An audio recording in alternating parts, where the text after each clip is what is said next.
are 365 Sports on this Thursday afternoon. And before we get into a lot of basketball and football, Craig Smoak and Paul Catalina, I'm David Smoak, and we do appreciate your time. The United States women's hockey team scored late in the third period to force overtime against Team Canada, and Team USA just maybe a minute or two ago, they won it. They win the gold medal with the win against Canada today. What a great look. Overtime in hockey the last 2 days has been nuts. Both Canada and the U.S. men went to overtime yesterday. The gold medal game, Canada and the U.S. today. Canada led until the last 2 minutes of the third period. 2:04 left. Team USA scores, and then they win in overtime. Fantastic. Yeah, very cool. Had a big reaction here in the side room as that was being watched on our big TV, our massive TV in this other room that hopefully people will see one day. But Garrett and Andrew had a front row seat for that and got to look over through the window here and see the celebration. So, yeah, congrats to the Team USA women's hockey members and coaches and fans and everybody involved in that. Really cool win to beat Canada, too, to get it in overtime, to get it late. As you pointed out, they were down 1-0. It looked like they were just going to get beat 1-0, and then got that late goal and able to get that extra time and then take advantage of that extra time. So, yeah, that was dicey, but they pulled it out in the end, and that's a massive win for U.S. hockey, and the men are still alive, so we'll see if they can't double dip this Olympics, but that was awesome. Yeah, I happened to just look up, and they're celebrating, and we have a TV. How big is that screen? We could maybe take a picture. It's got to be like 5 feet wide. It's gigantic. Yeah, it's a monster, maybe much wider than that. So Team USA wins the gold in the Olympic in hockey. So where do we start? Big 12 basketball. And just a quick note, Arizona bounced back. They beat BYU last night. They needed that. BYU, of course, with the Saunders interview, not in a good way, but still a team that will make the NCAA tournament. And then, what do you know? Drama with KU basketball star Darryn Peterson. They end up winning. They beat Oklahoma State. He was brilliant, 23 points, I think 7 of 12 shooting, hit a bunch of threes, and then hits a three right in front of the KU bench. Bill Self is standing up, and he kind of like taps out. Here's Bill Self. We're going to hear from Bill Self, and then Jamal Mashburn on TNT. Here's Bill Self, the KU coach, on Darryn Peterson checking out after a brilliant first half. Kind of cruise through the rest of it. Yeah, I thought we were offensively great early, and when we did score, we got great looks. And of course, Darryn was terrific early, but I thought everybody played well early, and then we didn't finish the half great, and then second half we just kind of pieced it together. But I thought overall we were good enough early to kind of keep them at arm's length for the remainder of the game. Well, the audio is not nearly as loud as I thought it was, but the bottom line is Self, he's kind of stuck here. And there's a lot of reaction about it. Here is former Kentucky star and NBA star Jamal Mashburn on TNT Sports discussing Darryn Peterson and KU. You saw it with Coach Self, and I can't wait to hear what these guys say. We know that they can't win it without him.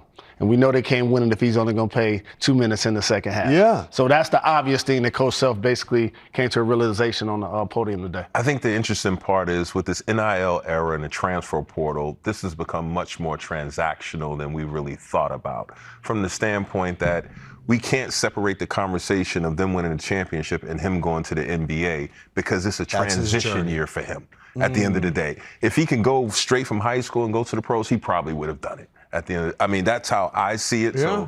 So they really need him to win a championship. But if he's going to get in the NCAA tournament and you're going to load manage that part of it, Wild. Why even be a part of it at that point? Final thought. It's a business, and I think the kids in the locker room understand he's got a chance to be number one. They want him to be healthy. You know, I think times have changed a little bit. Years ago, there might have been guys in the locker room that would really taken him to task a little bit, like, hey, man, we need you to win this championship. But they all recognize it might be just bigger than that. So all right. I'm disappointed, and this is not the last we're going to hear on this story. Oh, this is nonstop. All right, so that's the discussion. Mashburn, Bruce Pearl, obviously Jalen Rose as well. And Paul Catalina, they win. They win on the road, but it just seemed like there's always something like, what in the hell is going on? Yeah, and he's got a mental block or an automatic go-to that anytime his body, and look, I don't believe he's faking injured or anything. I think he's just not very tough. So and he's very worried about whatever the injury he could get, derailing his chance to be the top pick in the NBA draft. And to what, Jalen and Jamal said there, look, he is, if he would have gone right to the NBA, he probably would have done that. I think that rule should still be in existence. I think they should be allowed to do that. And then I think there should be, some kind of collectively bargained, okay, if you go to college, you got to stay. The baseball rule is the one I like. You got to stay 2 years, and then you can go if you come. But if you want to come right out, then come right out. But they've tried that and failed on it in the development. But I think ultimately he's got some kind of thing that as soon as he feels I got a cramp, I got to come out of the game. And look, they were blowing Oklahoma State out. So once he came out, he wasn't going to go back in. And he may have only played 10 minutes in the second half anyway. But I think everybody would like to see him get to those 10 minutes before you shut him down. And it's 2 minutes into the second half. He only played 16 minutes in the first half and was dominant in those 16 minutes. So, he could have had a historic night the way he was shooting and playing. But nails a three, turns to coach and says, I'm out. And you just kind of have to roll with it. And I don't know where Kansas goes from here when it comes down to crunch time. The Big 12 tournament ultimately won't matter all that much for them. But when they are in the NCAA tournament in a month, is he going to be all in for those games? They play every other day. If they keep winning 6 times, it's a game, a break, a game. Craig Smoak, your thoughts?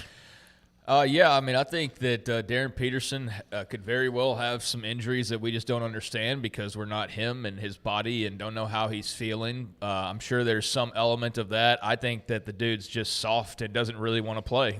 I think that that's really what it boils down to for me. I don't think this is his body going, no, we can't possibly play any more minutes tonight. I think it's I don't want to play anymore.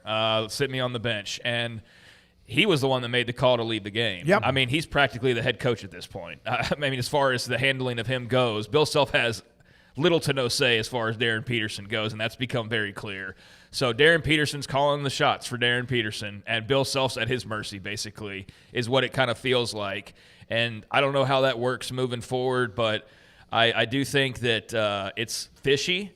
I would be very hesitant if I was a team with a top pick. I would be doing even more due diligence than you normally would do for a prospect in the draft that is potentially going number 1, number 2, number 3 overall. I would be doing extra work on the love of the game of Darryn Peterson because I'm sure he's making a ton of money at Kansas right now.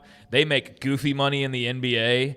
And the thing about it is that he'll make even more money, but he'll have nobody really batting an eye when he takes himself out of a game because that's not every night in every game commonplace in the NBA. I don't want to overstate it, but there will be times where that's understandable and it won't catch nearly as much flack as it does here. But the good news is about all of this is that we're going to find out in the next month what his heart really is because he's either going to be the laughingstock of college basketball taking himself out of some game in the tournament, or he's going to fight through it and we're going to see actual real deal 100% Darryn Peterson.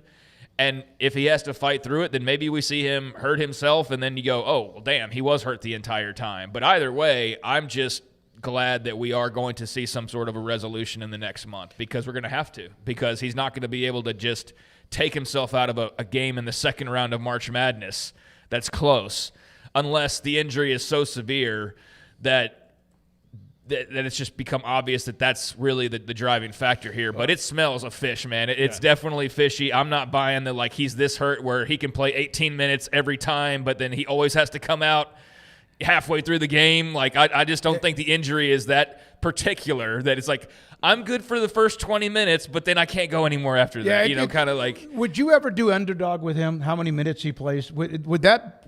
How much of a bet would you? How would you know if he's going to play 18 or 28 minutes? Well, I think you would definitely take the – I mean, I don't know what the starting basis would be for that. Is it 20 minutes? Yeah. Is it 24 minutes or what? I don't know, but I'm sure for predictive markets that would be a pretty easy bet to put together that probably a lot of people would jump on. And, yeah, I don't know. I'm not into the micro betting and all of that, but it would be an interesting prop to take because it is a question mark every time this dude steps on the court, and no one anywhere in any corner of the earth is denying the man's talent.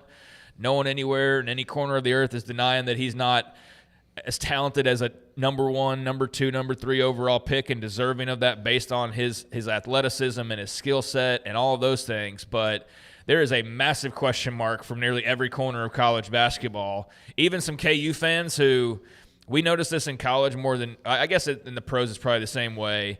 But it's kind of like the K-State thing with Jerome Tang. It's like everybody in the country is going like, yeah, I don't know if I buy their reasoning for firing him. Like, I totally get why they did it, but I don't buy like the whole trying to get out of the buyout thing. And then like only Kansas State fans, some of them, not all of them, are like, well, no, he had a reason. And I feel like with Darryn Peterson, everyone in the country's going, I don't think this dude's really as injured as he's making out. And for a while there, I saw a lot of Kansas fans who were like, no. It's like, it's really – and now I'm starting to see some of them turn because now they're like, all right, dude, like I understood it a little while ago, but like now we're still doing this at this point. So I feel like a shift in even the Kansas fan of like, he's so good and he could take us to the national championship, but I don't think they're going to like hate it when he's gone. It's like the Cam Rising thing, you know, we're thank you for all your contributions. Appreciate whatever you do for us, but it's going to be really fun next year when we don't have to worry about how long you're going to play every single night you're out on the court kind of a thing. It'll be a relief. And I do think it can't be about the draft. No. Because if this is about saving himself or not getting injured,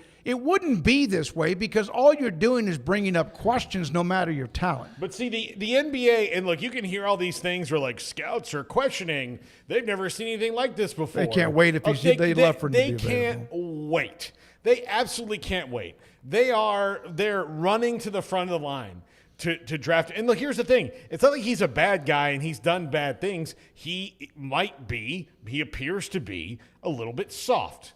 And that's where that's the knock on him. When he decides to play, he's fantastic, but he's a little bit soft. Isn't it dangerous, though, not with what you're saying so much, for us to ever question an injury? Or I'm not questioning. It just seems to happen. Like the cramping just happens a lot. And sometimes if it's just a cramp, man, sometimes you just got to play through it. Why does it always happen like halfway through a game? Yeah. Well, and especially, I saw the video, man. He pops a 3 right in front of Bill Self. And then he checks himself out. Yeah. Like, and I'm not one of those people that cares a great deal either way. I mean, if Darryn Peterson's injured or not, like I'll give him the benefit of the doubt. I'm as neutral as of an observer on this because I don't have a dog in the fight, and I don't have any ill will towards Kansas basketball or anything along those lines. And so I'm just sitting here watching it, and I think it's a recurring issue that's now become a pretty clear pattern of this guy will go out there, ball out of control, and be the best player in the country for like 18 to 20 minutes, and then he's done his due, and he's ready to go, and he's ready to shut it down for the rest of the game. And I have no doubts there's probably been some health. I just find it hard to believe that it's happening every single game, kind of almost what feels like the same way, where it's big explosion, oh, whatever this thing is that I have that you think I have that I'm saying that I have, like I got to sit out the rest of the game. So that's the part to me that's just very curious and very fishy, and I have no doubts that somebody at the top of the draft will take the risk because he's so immensely talented. Again, that's not part of the debate, but I do think there is going to be some real interesting narratives and talk coming up here next month because there's no more, hey, this is the regular season against Oklahoma State. It's you win or you go home. And I think he can be one of the greatest March Madness players we've ever seen if we see 100% full effort every game from him. But I understand why people are wondering, like, are we going to see that? Or are we going to see him in the second round against Illinois to check himself out in this late second quarter after he's put up 23 points in the first half kind of a thing? Paxton, we will see if he's I don't like the word faking, but I get what you're saying. We will see if he's faking if KU is down 6 with 4 minutes left to play in March. Here's another one. This is like having Sydney Sweeney as your girlfriend, but you're not allowed to touch her. Yeah, man. Or like the best you can get is like first base, and then Yeah. she checks Yeah. herself out for the rest of the night. Yeah. Yeah, I think that Which you know what? You'll take first half Darryn Peterson. You'll take first base with Sydney Sweeney. absolutely. You'll take what you can get because it's so incredible. But yeah, I'm going up there this weekend. I'm going into the big Monday game on Monday. Obviously, that's why we call it Big Monday. But I really hope to see him. And look, if I have to go into the locker room and give this dude pickle juice and bananas and water and Gatorade all day long, IVs, like whatever they need to do, I think that they're clearly doing all that stuff, but they're still at the mercy of, I have a cramp, I'm coming out. And then he's clever enough to know, like, he's not done it in a super key moment except for opting out of that Arizona game, which he was sick, but he's not done it in a game where it's like they're close and they need him. And then he could flip everybody off, right? Yeah, because but I would say this about the maybe he's done it once, cramps but yeah. thing though. Either he's not drinking water or Gatorade or pickle juice, or he's not taking care of his body, or he is like needs to be studied for science. Because if cramps are happening I know that you have high-level athletes that cramp up a lot, but nobody else in the country is like seemingly every single game. Well, there's a cramping issue. Of some Nobody's sort. there's like 5 players in his conversation as far as the best players in Of college course. basketball. So there might be, but I get what you're saying. Here's from Keelani. Imagine being able to play for a storied program like Kansas, much less be the star for the team, and you don't give a flying F about it. And we don't know that. You can't like stick a needle into his brain and figure out what's going on there. But Keelani, thanks for your notes in the chat room. Keelani, you're thinking what a lot of other people are thinking as far as like his want to level, and that's fair. There's been a lot of guys that are just great athletes that end up playing pro sports because they're great athletes and they can make money. It's not necessarily their first love or their passion. We know a guy. And I don't know, maybe his opinion changed over time, but JaMychal Hasty was a running back at Baylor, and then he went on to play for like several years in the NFL. But he always said, like, if I had my real dream, I'd go play in the NBA. But he wasn't tall enough, and He's 5, maybe he couldn't 9 play or in the 10, NBA. yeah. So, like, I don't think that he hated football, but I don't think it was like his passion the way that basketball was his passion. But he's like, well, I can just not care, not try, or I can go play in the NFL for 8 years and make good money. And so he's gone and he's done that. And so Darryn Peterson will go have a nice basketball career, but yeah, to the extent that he takes it, I think will come down to his passion level, not his cramping or whatever. And I think it's legitimate to wonder of exactly what level of passion he does have for this, because it's just a weird pattern that's emerged. I want to know what Michael Jordan thinks. He's celebrating Daytona right now. Yeah. Whatever else. Yeah. Here's what I do. I think, he's 18 years old or 19 years old, however old he is. But he is young. I think he's got too many adults in his ear that are not letting him enjoy the ride. They are worried about the next stop on the ride. And that's why when he gets these cramps or like his agents right there, it's because they have made him – he's not a basketball player. It seems to me, to those people, he's a financial opportunity. Well, of course. And But he's costing himself some. He's going to get big No, money he's in the not. top 3. Well, yeah, he's going to get whatever the slot is at 1, 2, and 3. But what about endorsements? Things like that. Okay. He'll still get all that. All that will is the minute that Adam Silver walks his lurch ass up there and goes, with the number 1 pick, the whoever's take Darryn Peterson, guard Kansas. His shoe deal will have already been done. His Gatorade, Gatorade needs to get in there right now. I mean, them or somebody else that hydrates for a living needs to go be. So, that's the most no-brainer sponsorship ever. What about a 35-year-old veteran in the locker room? What about that? Well, those are the guys who are going to have to bust his ass. Yeah. And it's hard. Like, if Melvin Council, who's I think the leader of that team, or Flory Badunga, going to step to him like that? Maybe that's not in their nature, but maybe they have.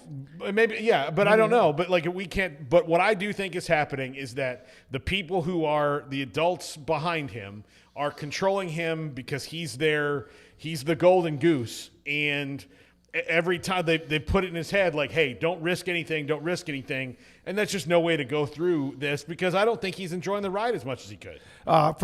This is from Bracket Cat. Darryn Peterson is blessed with the talent of Kobe Bryant, but seems to enjoy it so little that it might as well be a curse for him. It's a way to make money, but he clearly doesn't at least love the game. The gift and the curse, right? Yeah, I mean, it's an interesting way of looking at it. Yeah, certainly he does not have the Mamba mentality.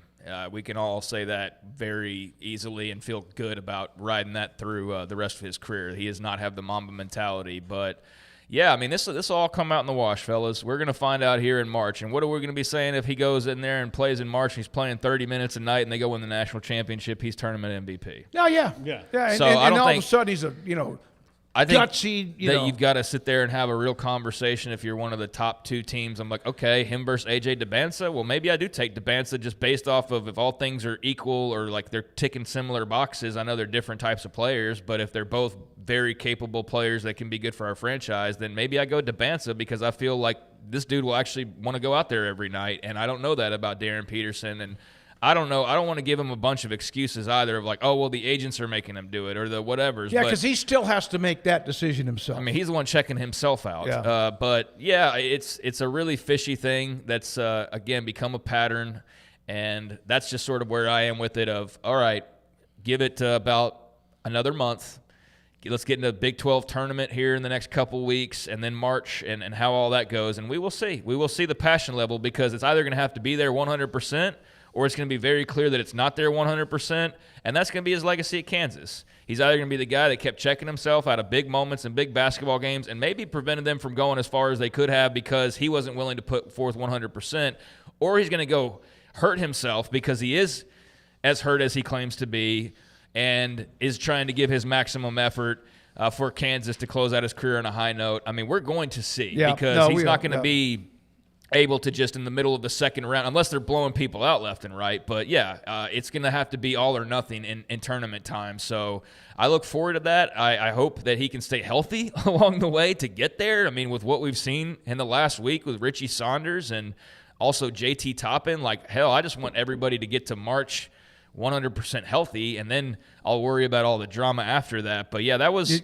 another kind of head-scratching moment last night. It's about every other game. That's if he plays because he's played in about half of them. By the way, there are other great players like Caleb Williams, DeBansa, Boozer, and others, but this guy is dripping wet with unbelievable skills. Meanwhile, and I don't know if this is audio or not, I don't think it is, Gary Parrish of CBS Sports put up a tweet. Meantime, John Calipari said this about Darius Acuff last night in a 117-115 double overtime loss to Alabama, that he was, Acuff, walking around in a boot for 2 days, and Calipari said, hey, you think you may want to miss this game? And Acuff said, are you nuts? He doesn't care. That's Acuff, and he scored 49 last night for Arkansas in the loss. Yeah, and those things happening are all a bad look for Darryn Peterson, but again, it's not the same guy. Like, I mean, to be fair to Darryn Peterson, we don't know. What do you mean? Like, it's not fair. Like, oh, this guy is in a walking boot. This guy's got cramps. Well, it's still not fair to Darryn Peterson. We don't know. But to compare the two of them, I think it's relevant that you have a guy that's in a walking boot, and he was asked if he wanted to miss the game, and he said, "Hell no, are you nuts?" It's not Darryn Peterson. It's not the same situation, but there's a guy that goes out in a double overtime game with a walking boot for 2 days, and he puts up 49. I mean, good for him. I get where Paul's coming from. I'm not going to say it's apples to apples, but, I mean, good for Acuff for wanting to go out there and play, and that's his choice and his body and his injuries that he's dealing with and his decision to make, and Darryn Peterson's going a different route. Yeah, I'm not going to sit here and now point out every time a guy toughs it out and be like, see, Darryn, see? Because, again, we don't know what he's dealing with. But I'll say the word for the final time now as we continue on here. It's fishy, and we'll see in March. All right. JT Toppin wishes he could play. Here's a note about Toppin, who, of course, is now out for the year. These pictures on the screen. Blake Griffin, Oklahoma, great. Michael Beasley at K-State, Kevin Durant, and then also Wayne Simeon from KU and JT Toppin. These are the and he's the reigning Big 12 Player of the Year. The only D1 averaging 20 points and 10 rebounds per game this year, and he will finish now because he can't play again. Only 5 players in Big 12 history have averaged 20 and 10 or better, and those are the list above him. Those are the players previously, and he's a part of that list, and look at those damn names. Never heard of any of them. No, they were all fantastic. I got to see, 3 of them play here. Well, they would have played in Waco. Well, would Griffin not have played in Waco? Well, no, I mean, let's see. I wasn't here. Wayne Simeon. I wasn't here yet. Oh, okay. I wasn't Because here yet. That's Wayne right. Simeon. Okay. I wasn't okay. here yet. So that's a great group to be a part of. No, I saw Blake Griffin play in Waco twice, I believe, because he was there for two years, maybe. Well, yeah. I saw Blake Griffin play. The Kevin Durant game here was like, if you ever got a chance to like walk in while Picasso was painting. Same with Michael Beasley. It's like, oh, hey, look at that. That's artful. To be that tall and shoot like that is it was unbelievable. Yeah. And JT Toppin's the same kind of player as those guys who just absolutely old school gritty and does all those different kinds of things. And I know that he will now be out for the next, for the rest of the season. I don't think that should hurt his chances for Big 12 Player of the Year when it comes down to it. I really don't. I don't know if there's an eligibility thing that he might get. I think he's probably played enough, but I think that he should still be considered for it. Yeah, I don't know what the status would be as far as eligibility for that award goes, but if you're playing through mid-February, I mean, how much more? Do you need another 2 weeks to be like the official date for you're officially eligible for this award? No, I mean, you played 3/4 of the Big 12 schedule at this point, but yeah, he's a great player. And it's a massive loss for Texas Tech, as we talked about the last couple of days. And that's a really nice company to be in. It's just a shame that you're pointing that out, and it's like, but he can't play.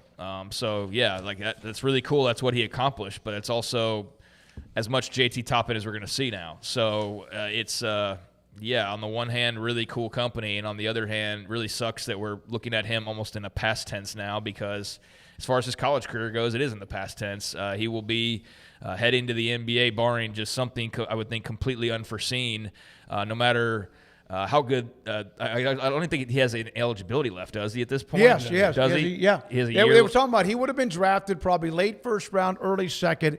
He has a year left, so probably would be smart for him to go back and play a year and perhaps grind through all the rehab, because he wouldn't probably play much in the NBA next season. So that's what some are saying, is for him to come back. Yeah, that's again, watching some of the analysts who do college basketball, most of them saying it would be smart for him. He has a year left, come back, but again,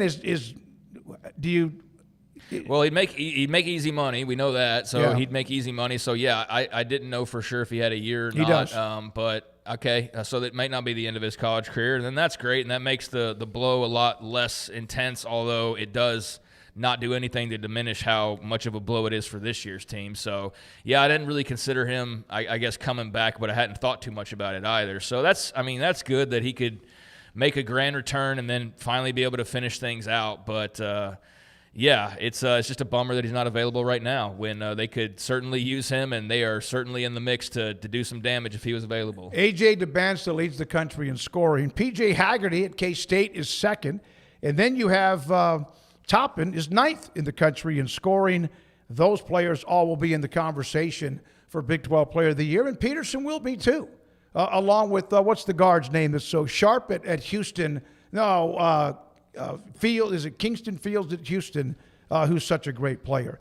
Nate Johnson at K-State. Derek Young, who's going to join us at 4:25. This was one of the messages he mentioned, and Derek Young put this up. Kingston Flemings, yeah. He said that the message entering the game with Baylor in Manhattan was to honor Coach Tang the rest of the way. That's what we wanted to do. That was a note from Derek Young, and you hear conflicting reports that everyone, but that was a note. We'll have him on at 4:25. Look, there are guys that are Jerome Tang guys, and I'm sure there's guys who have checked out on him. I'm sure there's both. That's what happens when coaches get fired. You're going to have your loyalists, and you're going to have the guys that just were like, well, I was over it. I've moved on. It wasn't for me. And there's nothing wrong with either view of that. It's your own personal thing, but yeah, they're moving on. And look, he's saying the right thing about Jerome Tang if that's the way he And feels. he might not have really felt that way. You never know. But that's the note from Derek Young. Now, remember, guys, Kenny Dillingham has been saying, if you have money, if you are a billionaire, millionaire, whatever you are, we need somebody to step up big. He was on Arizona radio, I guess it was either today or yesterday, and here's his comment. They found a banger to help with the facilities and the need for an indoor activity center for football. Nice. You know, I went on a rant about a 8-figure donor one day, and Who's stroking that check? Yeah. we got somebody very close to that to help All with right. the indoor already. Somebody who's not naturally associated with the program, but somebody associated with the Valley for that indoor. So that's trending in the right direction. That got approved for the indoor. It's going to be one of the largest indoors in the country. It's going to have a 50-yard football field and a 100-yard field with 2 indoors in one indoor. So it's about 180 to 190-yard indoor facility, which is going to be unbelievable for the football team and for the tailgating and the fun and the experience. Maybe able to host youth football championship games in there because you have your practice field to warm up. Like, there's so many different things that we're going to be able to do with this. So from a football standpoint, I think our roster is in as good of position. So, by the way, the 8 figures, and Chris Carpman's been all over this. It's a $55 million project that initially was $26 million. So they're going to still need more money. But good news, they found a banger to get that thing going. Yeah, I mean, maybe they wouldn't need 55. They didn't make it so damn large. I mean, it's like 2 football fields worth. He said 190 yards. Maybe just go half of that, and it'd be the exact price tag that you needed. No, but yeah, that's great news for Arizona State. I mean, he's been pounding the table for donations and for the ability to get projects like this up and going and finished. And it's a need, and it's something that every major program should want to have and should have. I think at this point, it's almost kind of a basic foundational pieces for a program of their stature is to have an indoor field and to have, this, that, or the other. So, yeah, that's great for Kenny Dillingham that he's got somebody stepping up, even if it's not some ASU alum. Doesn't matter where the money's coming from. The money still spends the same. So good for them, and look forward to, especially after seeing him talk it up a bit, looking forward to seeing what those mock-ups look like. All right, so Paul, you're again, 8 figures means at least $10 million, right? The mock-ups are up, Craig. You can find them on. Are those the ones that were out a few months ago? Cartman just put up another one. I think he just put up So some. I remember I saw something a while back, but I couldn't recall if that was exactly for the indoor. But I think that it was. Now that I'm thinking back on it, because it was a pretty massive deal, and I seem to recall something about the tailgating section being part of that. So I'll have to go look at them. Yeah, make sure. it's under Chris's feed if you want to look at something new. Yeah, they look fantastic. They look fantastic. It looks really cool, and congratulations to the first big money person for keeping one of the best coaches in the country happy where he is. Yeah, and apparently, like you said, this is not like an alum of Arizona State. This is somebody that's in the Valley and wants to help ASU, and I'm sure there was some other people who are talking to the guy, and eventually he pulls the trigger. One of the funny things about this is in high school, like in Texas for indoors, and a lot of places have them. I mean, all over the place.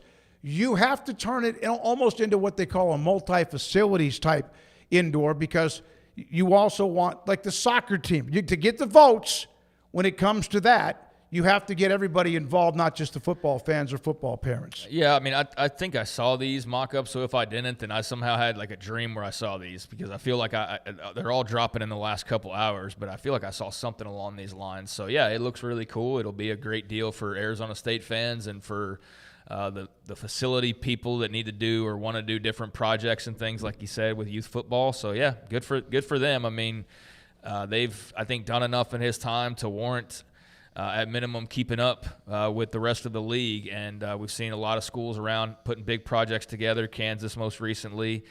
Baylor just had their big redesign of their whole facilities as far as the practice fields and the coaches' offices and things like that. And it's what you got to do. And Texas Tech, I mean, can't forget them. They had the massive facility upgrade that they've told you all about and that we've seen a lot of because it's so extravagant. So, yeah, it's something you got to do, especially if you want to be a big-time program. And we thought the facilities would kind of go to the wayside a little bit, but I don't think that's really bared out. I think it's still a thing where, yes, you're diverting maybe something away from there being colored waterfalls, going back to the Alabama example of when excess really just crossed the line and you go, okay, they got too much money.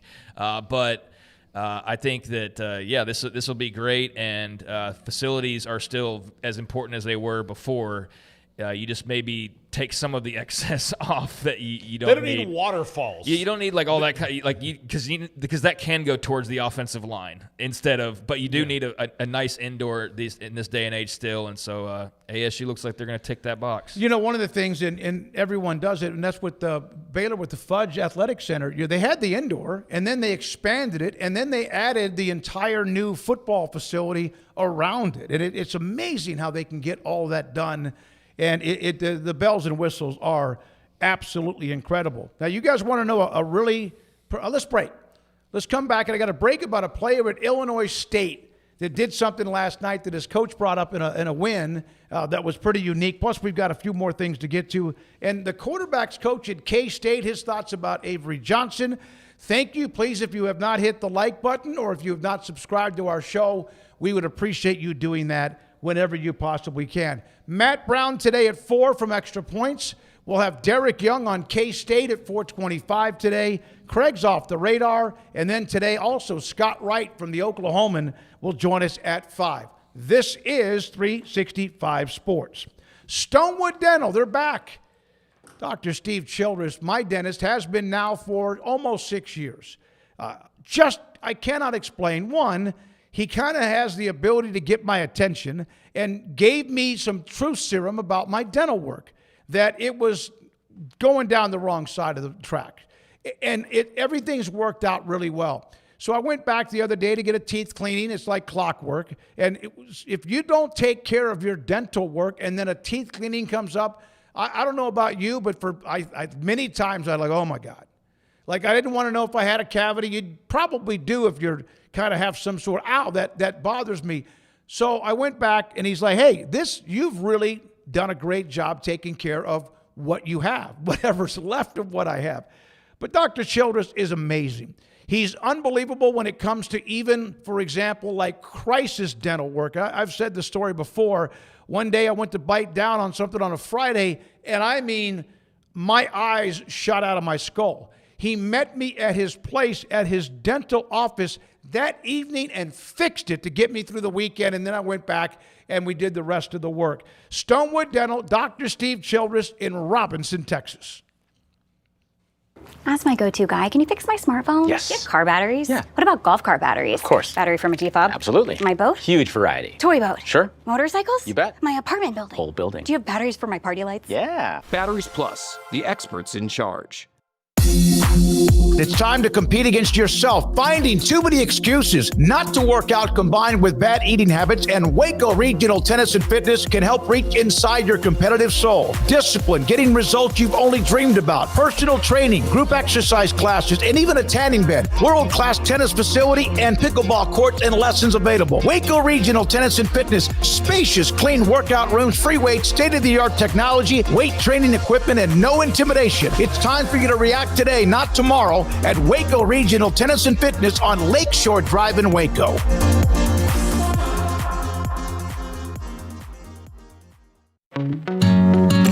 Established in 2007 and independently owned, Alliance Bank Central Texas is committed to helping families and businesses meet their financial goals. From their tellers to their board of directors, they know the importance of superior service and competitive products. Customers have confidence knowing that their financial needs are in good hands. It's your bank, Alliance Bank Central Texas, with 2 Waco locations, 4721 Bosque Boulevard and 191 Archway Drive on Highway 84, and at alliancebanktexas.com. Member FDIC and equal housing lender.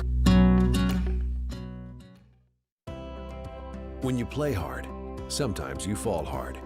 Sports injuries require special treatment.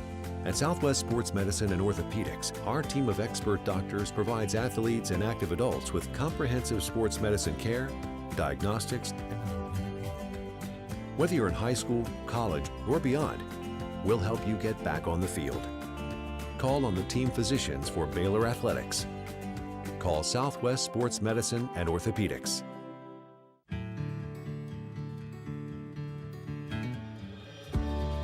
Whatever it is you wrangle, whatever seeds you sow, no matter what you nurture or what you choose to grow, at Texas Farm Bureau Insurance, we're proud to protect all Texans. You got batteries for my side-by-side? Yes. Replace my flashlight? Sure thing. What about my business? Oh, good one. 100%. Batteries for my fleet of trucks? Gas floor scrubbers? Yes, and fire panels. We have pallets of batteries. Well, what about... As your go-to guy, if it needs a battery, we have it. Well, that's all you had to say. Could have led with that. Batteries Plus, the experts in charge. This is 365 Sports. So this story I saw that's somewhat, I hope, interesting to you. At least it was to me. And that doesn't always mean maybe to you or others. Ryan Pedon is the head coach at Illinois State. So they won last night. They ended up winning the game against Murray State by 17, 78-61. In the postgame, he shares the story about a player, Mason Claybo, who ended up with 7 points, 3 boards, and 3 assists, and also a steal. Mason Claybo, at the end of the first half, was starting to have problems breathing. Not like urgent, but he had forgotten his inhaler. Like maybe he had allergies or something, and he had left it in his dorm room. So with a few minutes left in the first half, he informs the training staff, and you would think that maybe they would always kind of keep up with stuff like that, like contacts, etc., tells him he needs to go back to the dorm room. He needs to go back to where he lives. He's struggling. He kind of slips out. They take him out. He slips out. He goes to the back dock where they always have the buses, etc., and big heavy equipment, runs out the arena. It's probably about 30 degrees outside. No jacket, no sweatshirt, nothing, no key. Runs out the dock, runs to his apartment in the dorm, second floor, gets his inhaler, comes back. Coach didn't even know about it because they were going to substitute him back in, eventually comes back and finishes the game. Don't they have like a backup inhaler? You for would him? think, but that's what I said. The training staff, like you see guys have a contact pop out and they always have extras. You would think so, but apparently not. If they, obviously they didn't, they should now. Yeah, I mean, yeah, they should now. Yeah, good point. Yeah, that's funny. I guess it's a nice little anecdote to have for, what'd you say that was, Illinois State or something? Illinois like State. Yep. Okay, yeah. Well, the Redbirds. He clearly he wants to play. There's no question about him load managing or anything like that. That's for sure. But I don't understand why you don't wait till maybe he was just gassed enough where he could, if you've ever had kind of that in your chest or whatever, your nose, your breathing. But he did it at the end of the half. Could have done it at halftime and had plenty of time, but he did get back. Good for him for running to get that, but he just races out the arena. And by the way, don't give out his address because he doesn't lock his door. So there we are with the young man, Claybo. Now, Avery Johnson, K-State, new coaching staff. Christian Ellsworth is the quarterback's coach. Obviously, Colin Klein. Just a quote from Christian Ellsworth on watching film of Avery Johnson, to throw a football nugget or two in there. I think he's the best in the country. And there's a lot of work to continue to prove that. But, we got all the pieces aligned to be able to get that done. A young man that has had unbelievable expectations at times. Remember the game, what was it, against Tech, where he scored a bunch of touchdowns, at times breathtaking and at also times frustrating, and that's the quarterback coach in Christian Ellsworth. Yeah, I don't agree with him. I know he's got to say that about his guy, though, but he's definitely not the best quarterback in the country next year. That list, I think you can start off with 3 or 4 other names, and then hopefully Avery Johnson has a year where you're mentioning him with the guys like Arch Manning, Julian Sayin, Dante Moore. Who else would you like to add into that mix of guys? But there's 3 alone that you're taking above Avery Johnson based on last year. Who are the 3 you mentioned? I heard Julian Sayin, Dante Moore, and Arch Manning. And Trinidad Chambliss. There's 4. So, I mean, and I know that it's a Kansas State guy talking about his quarterback. Yeah. So he's not, I don't think, really standing firm on on that and probably the most objectionable. But I do think Avery Johnson's got a skill set where he can be one of the best quarterbacks in the country, and at times he's been that guy. And I think you've got every reason to be very excited about what this year is going to look like with this new coaching staff and Colin Klein and all that comes with. I think that this is a nice change for Avery Johnson. And talk about a guy, I mean, was he load managing at times last year? I mean, it felt like people were wondering about his lack of running. I'll be curious to see how much they utilize his legs this year. But everything at Kansas State is up for review, and it's full of freshness and newness because there's a new set of eyes on this team. So I think everything coming out of there is going to be very optimistic and positive, and rightfully so. And, you start with the quarterback who has shown that he can be incredibly talented and has a great skill set, but has not just quite put it all together to be able to string it together through the course of like an entire season, maybe the way that you would like for him to. So if he's going to do it, now would be the time to do it, and I think he's got the right set of coaches around him to help him do that. Here's the response on the tweet by Frenchen. These coaches need to stop saying things like that. There's a difference between being optimistic and saying blank to say it, and this is one of those things. Best in the country wearing a headband, best in the country. So, the responses are there. But, hey, good for Ellsworth to feel that way, and if he can get him anywhere near where people think he can play, then they're going to be right back in the mix next next season. I think of all the guys that Craig mentioned, he is as athletic or more than all of them, but it's not the decathlon. It's playing quarterback. Those guys are all better quarterbacks than Avery Johnson is right now. Avery Johnson is a fantastic athlete who plays the quarterback position right now, but I would not say he's a quarterback through and through. Yeah, I don't know what his status on the next level looks like, but we've heard a lot of people, Lamar Jackson can't play quarterback, and I don't want to get into the lazy like black quarterback dual threat kind of narratives that emerge as well. I think Avery Johnson's a fully capable quarterback, but no, he has not shown the same amount maybe at times as some other guys have. I would not have him top 5 quarterbacks in the country next year. I forgot Sam Levitt. I mean, and look, he might not even be top 2 in the league because I purposely did not mention Sorsby, and I purposely didn't mention, who else is in the league that I was just thinking of a second ago. Have to come back to it. But, yeah, Sorsby would be on that list as well. So I think Avery Johnson's got, again, the right coaching staff to kind of rejuvenate him as a player and get some new eyes on him and see what his full capabilities are, because it did feel like there was kind of something being held back last year or something. It just didn't feel like we were getting the full experience. But I know that part of that is injury. Part of that probably also was coaching of like, we don't want you running on a meaningless second down and trying to set yourself up to get mollywopped and then you're out for the rest of the year. We can't afford to lose you kind of a thing. So, like, this is the same thing with Darryn Peterson. This is where, like, I don't like us as sports analysts sometimes is, like, I think there are things that are pretty obvious that we can't comment on. But then we get, like, do we really know if Darryn Peterson's hurt or not? Do we really know if Avery Johnson was, like, purposely trying to not run or whether it was a call made by coaches or whatever? We don't know. But I do think that this is going to be it's setting up to be an incredible year potentially for him and what K-State could do with Colin Klein. I think it's always dangerous to question a player if they're hurt or or their toughness. Devin Dampier's back. Well, yeah, there's Noah another Fafita's back. I mean, arguably Noah Fafita. Connor Wigman's back.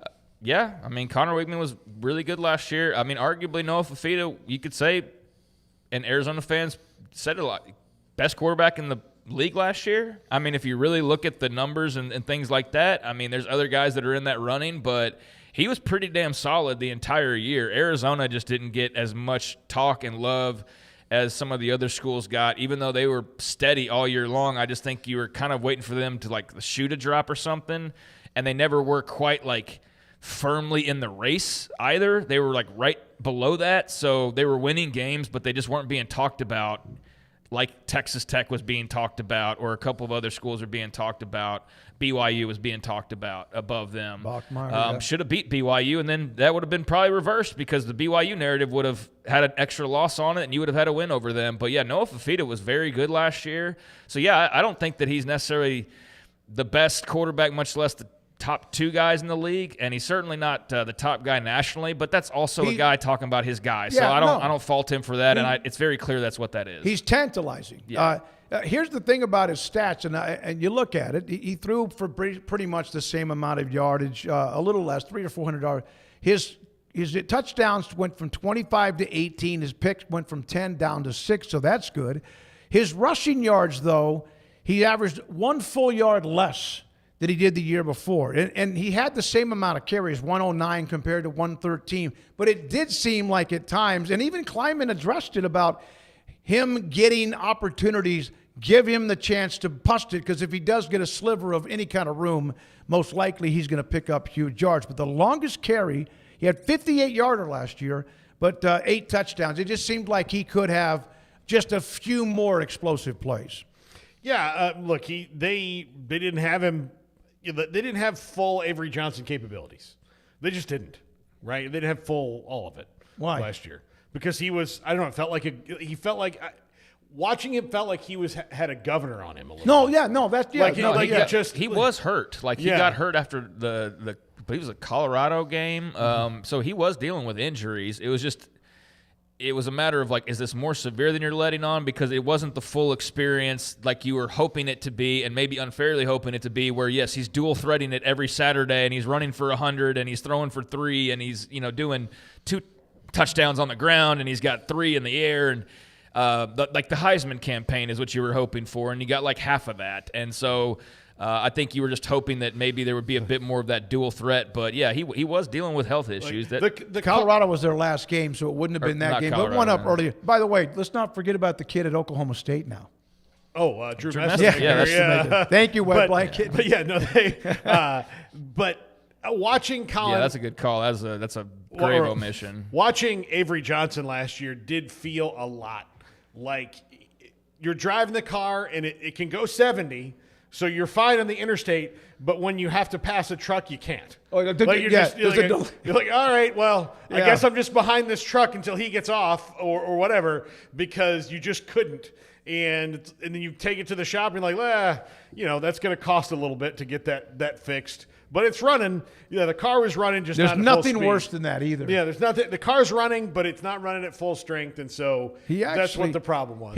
His longest carries last year were 3 or 4 of them longer than any of them the year before that. So he did have some explosive plays. It just didn't seem like it in the end. No, maybe that I'm thinking of the year before with that Colorado thing. I don't know where that but regardless, I mean, last year started off with such a mess to begin with the Ireland trip and his family and all that. It never seemed to get better. It was off tracks from the beginning, and I think that kind of his coach wasn't completely into it because clearly not. Yeah. So I think that also played into it, where I don't think he was probably 100% all the time.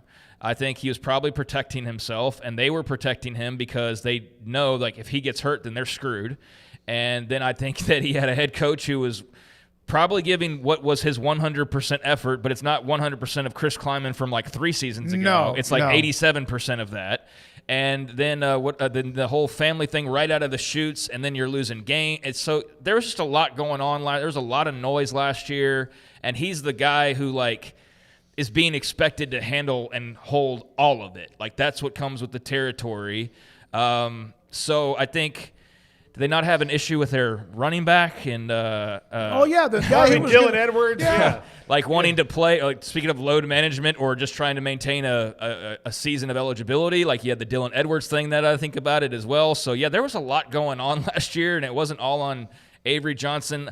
As I said a moment ago, I'm excited with this new coaching staff. I think they did a great job with Marcel Reed.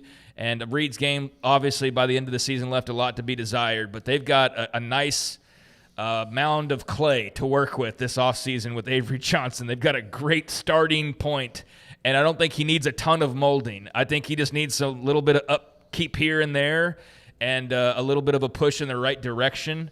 and hopefully a lot less drama, whether it's his running back and its family, or it's his coach, or it's his whoever.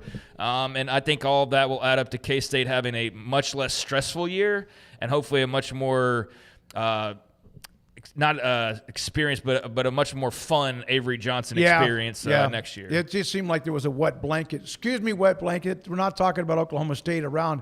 So if I asked you guys, remember now, he had Howard, who was the starter in 2023, and Avery had 2 or 3 games that were very, very good. Including the Pop-Tarts. But Howard was the guy, right? Yeah. And so if I was to ask you, though, just based on what you remember from him, which year did he have the most explosive plays as a running when he ran with the football? I would say the Pop-Tarts Bowl. So that's what I think. 24? Yeah. Well, at the end of 23, right? 24 would have been the Pop-Tarts Bowl. It'd been 2 years. Yeah. In 23, his longest run, I thought he had was 30 yards.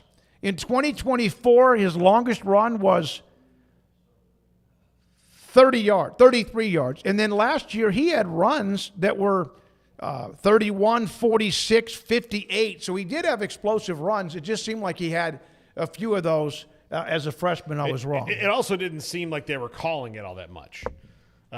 Maybe more, or that he was reacting and running that way. So and again, I don't know. Whatever the reason was for that and the play calling, it's going to be different because Colin Klein's different, and he's going to come back in. And so his most effective years were with Colin Klein as his OC. Colin Klein is back, so I think we'll see the most effective part of Avery Johnson. Is that enough for them to take a leap and contend for the Big 12? I don't know. We listed a bunch of quarterbacks that are all really good. So. Yeah, all of them really good. All right. We'll have just around the corner, Matt Brown, Extra Point, will join us. One of the things about Colin Klein is a banger. He was a banger as a quarterback. He was a big dude who ran with the ball. Obviously, Avery Johnson is 6'2", and a half, 3, and about 200 yards. Last thing to close, 200 pounds. So here's an interesting note. You know the NCAA is so good in court, right? There's another settlement where they have to pay 40% of a $303 million price tag out of another lawsuit by what were volunteer coaches saying that they should be paid more, that they should get more revenue, and another lawsuit which they are having to bite the bullet for about a $40 million tag. Yeah, I kind of, when I heard about this, I harkened back. I used to have a roommate, Pete Van Vackus, who was a volunteer coach, and he told me how much he was making, and I went, one day somebody's going to sue over that, because as much as they make those guys work, he was a volunteer softball coach. As much as they make them work, that is less than the minimum wage that he is pulling home right now, based on if you just took the hours that he's gone as the volunteer coach and spread it out, they probably made about $4 an hour. Well, that's why it's a big deal anytime you can add extra assistant coaches, and they pass the rules like with baseball, right, to have more assistant coaches, because, it's guys who are or women who are getting paid less than minimum wage in some cases and doing a full-time job, and there are going to be people that take advantage of that, and so there's a lot of people getting taken advantage of for a long time, assistant coaches, volunteer coaches, the players, now it's all coming home to roost. So poor NCAA. But they collected a lot of money for a long time, and now they're having to give some of it back, and that was all their own making. They also, because they were volunteers, they didn't have health insurance, housing, and other workplace benefits. Now, they knew that going in, but then again, the opportunity for them to get some back pay with this particular ruling. When we come back, Matt Brown, Derek Young, and also we'll have Scott Wright and more. Craig's off the radar at 4:45. This is 365 Sports. Don's Humidor and Coffee Beans in the Townwood Shopping Center off Valley Mills and Richland Drive in Waco. There's video. There's the 48-foot walk-in humidor, some great cigars from Macanudo. There's the fresh ground coffee that they have in bags, and then even some other good stuff. And they have great cigars. 48-foot walk-in humidor. There they are right in front of you. Padron, Cohiba, some of the pictures on the wall, and even pipes, the old-fashioned way. My youngest brother, Philip, when we're out on the back porch of his beautiful condo in Florida, we'll be sitting there smoking a cigar, then he'll all of a sudden pull out a pipe like our grandfather used to do back in the day. It's Don Shumador and Coffee Beans with Cheyenne and Joshua inside the Town West Shopping Center off Valley Mills in Waco. I pitched in the major leagues for 24 years, and let me tell you, I can feel it in my joints. Shoulders, elbows, and knees. Trust me, pain doesn't retire when you do. I tried everything to get rid of the pain. Nothing worked until QC Kinetics. Baseball legend Roger Clemens and other patients are getting lasting relief with QC Kinetics regenerative treatments. No surgery. I trust QC Kinetics. You should too. Let's commit to getting rid of all the pain. Schedule your free consultation today. QC Kinetics. Better starts here. At the Start Something New sales event at Allen Samuels, drive a new Ram 1500 Lone Star Crew Cab with $13,000 off, or a new Laramie Crew Cab with 3.9% plus $15,000 off MSRP. Shop Allen Samuels at Waco. Hello, I'm Camille Johnson with Camille Johnson Realtors. We specialize in selling residential real estate agent all across our community, and we love serving all types of families. We have been in business at Camille Johnson Realtors for almost 9 years, and I have been a residential real estate agent for almost 40 years. And we love our partnership with 365. So thank you for partnering with me, and thank you so much to all of my clients who have made our company a success.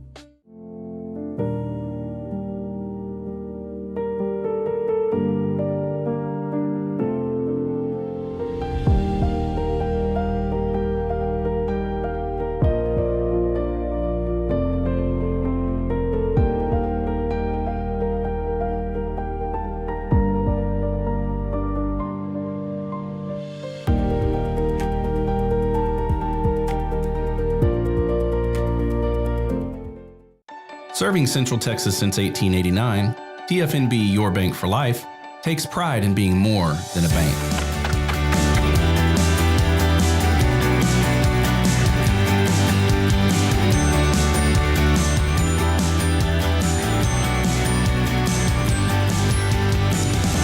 At TFNB, we remain committed to these principles.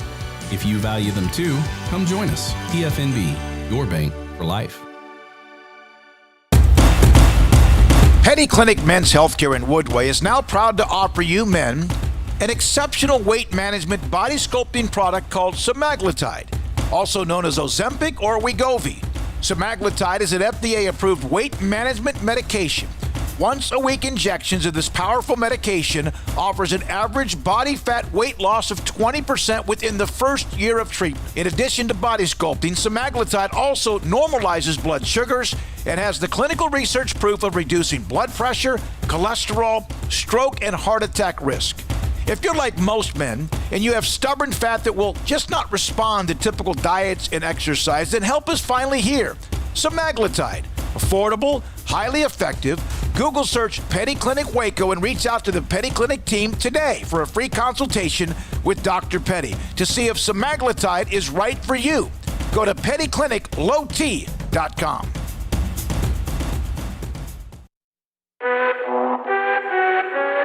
This is 365 Sports.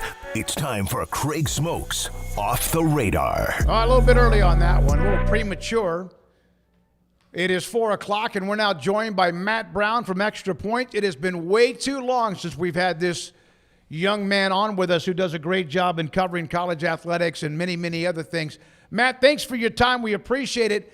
Let me ask you this. Is the NCAA, are the lawyers just really bad, or are they just completely clueless as an entire entity? I don't think that they're bad. You know, one thing that I've heard from being in this line of work here for a while, from various attorneys, is, you know, you're limited to what you can do with the facts of the case and your clients. If someone is willing to give you a gigantic amount of money to defend something that is legally indefensible, well, in our system, someone's got to do it, and if they're paying a lot of money, why not you? The crazy thing, as we're talking about probably eligibility, where a lot of these high-profile lawsuits have happened, the NCAA would tell you we actually still win most of those, which is true. As badly as things have gone for the NCAA, and antitrust and limiting athlete compensation, they still win more than half the time when it comes to eligibility. It's just that when they lose, by God, everybody hears about it, and it's very prominent, and that's exactly what's happened over the past few days. Do you think? Well, I heard Charlie Baker today say that the players don't want a CBA, and so that's why it's not likely going to happen. I don't necessarily believe that. I think that he's picked out a group. There's certainly probably a large group that wouldn't want one. But do you think that there is an appetite from the player side to have a CBA because there's more of one, especially from the non-Charlie Baker athletic administrator side? Honestly, probably not. And I think in many ways Baker is right. I think anybody who's interested in labor issues for any industry should be concerned if the loudest voices about wanting a union or a formal negotiating party are coming from management. A CBA would certainly make Charlie Baker's job easier, or Danny White's job easier, or any athletic director across the P4's job easier. But whether it would be more beneficial for the athletes depends entirely on what kind of athlete that you're talking about here. We've been now, we're 6 years out from COVID. We're multiple years into the NIL era, and there hasn't been a truly meaningful athletes organizing effort towards any of this stuff. The closest thing we have is athletes.org, where a lot of their most active membership are no longer eligible athletes. They're people in the pros now, and you don't even have a third of active football players signed up. If you are an elite football or basketball player right now, somebody who is a top 600 football recruit, an all-conference G5 player, or maybe a top 100 men's basketball recruit, why on earth would you want anything different from what you have right now? You have efficiency every single year. You have maximum leverage at every point. And if you're a track athlete or a swimmer or a golfer, there's a good reason you wouldn't want employee status either. That would make things more expensive for you to be sponsored at your current sport. I get why people hear Baker make statements like that and immediately think he's got to be full of crap. And I'm sure that he's talking more to the NCAA's handpicked kind of student government type folks, those sorts of things. But there is a lot of truth behind it right now.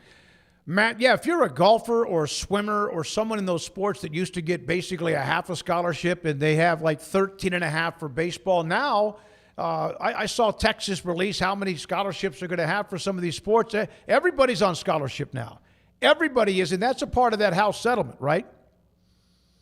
Yeah, the roster limits and scholarship limit dichotomy have changed significantly. It used to be, for many sports, you could have however many people you want on the roster, but you could have a much smaller number of scholarships available. It's something that, for most sports, equal the total roster spots. And I think in this market, this neck of the woods, the place where that would be most apparent would be baseball.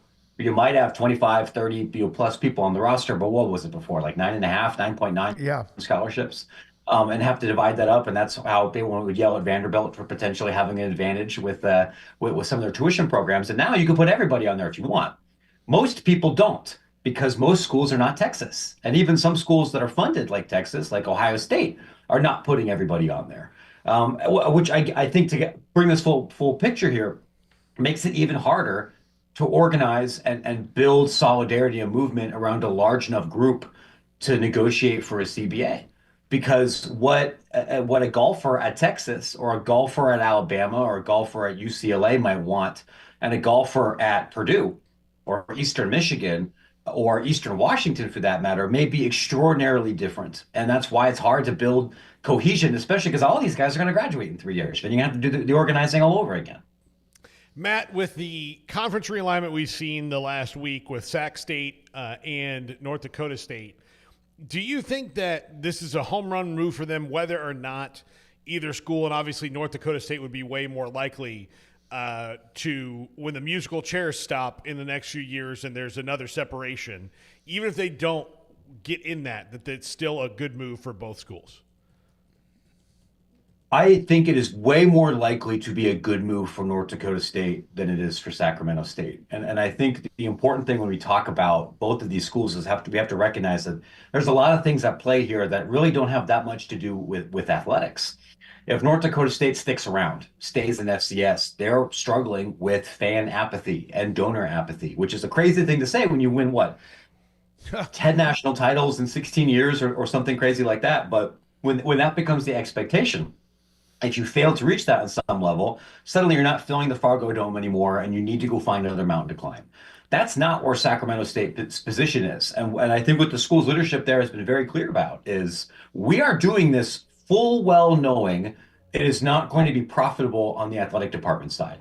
We want to do this because we are trying to transform Sacramento State University into something that is not a locally focused commuter college kind of program. They want to recruit students from all over California and all over the country.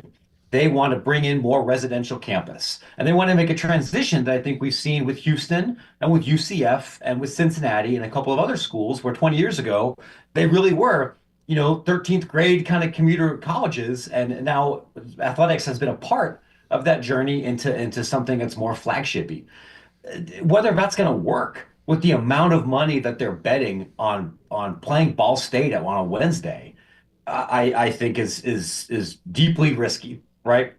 And we can't predict where realignment will go in 5 or 6 years, if there's a more regional opportunity available to Sacramento State or not. But this is the biggest financial and I would say political and reputational risk associated with realignment, I think maybe for anybody over the last 10 years. Things are going to have to break extremely well for this to work out the way I think Sacramento State wants it. Are there any others? I know Tarleton State has been making that jump, and we've had their AD president and even Todd Whitten, the football coach, on. Who else is going to try to slide under that so-called window closing to be a part of the I guess you would say the FBS in the next level? And is there a real window closing? Yeah, there you go. Yeah. Well, I think there is, because if you want to reclassify from FCS to FBS, so this has been Tarleton's issue. It's not just that you need an internal desire and the fundraising ability to pay for that. You need somebody to want you. And one of the challenges that I would say both Sacramento State and Tarleton have faced is when you are so public about this being your desire, from your university president especially, but sometimes your coaches and other entities, it can rub a lot of other presidents the wrong way. And fundamentally, you need those people to like you enough to extend an invitation, or to at least hold their nose enough to go take your money to go bring you aboard. And both of those schools I know have been passed over in part because of lack of trust and apprehension about their senior administration. Beyond Tarleton, yeah, there's a handful of institutions over the last couple of years that have either performed at such a high level where there's concerns about whether they need to move up, or because they aspirationally would like to be playing elsewhere. And I think they'll be known to most of the people listening to this. It's your Montanas, the other 3 Dakota schools, and then many institutions are in and around the UAC, your Eastern Kentuckys, your Austin Peays, your Central Arkansas, and other kind of pure places. The challenge is there's just not that many leagues in FBS that want to bring somebody aboard. And it's become even more expensive and will become more expensive every year. Because if you want to move up now, you got to pay $5 million to the NCAA, and that's due all at once. You are going to have to buy your way into an FBS league. We'll see if the going rate remains virtually $20 million like it was for Sacramento State, or if a future CUSA arrangement is lower than that. But let's say for the sake of argument it's 10. Then you could spread that out for a couple of years. And now you have to make gigantic changes to the rest of your athletic department. You got to add 25 more scholarships on the men's side, potentially another sport or 2 on the women's side. You're going to have to increase your operational and infrastructure spending across your entire athletic department. And you have to fund house and direct revenue share to athletes at a higher clip than you had before. There's not that many FCS schools, even the Montanas, which have, in my professional opinion, the highest professional brand, the best television numbers left in FCS. Not everybody has $20 million lying around or one gigantic sugar daddy to make this sort of thing happen.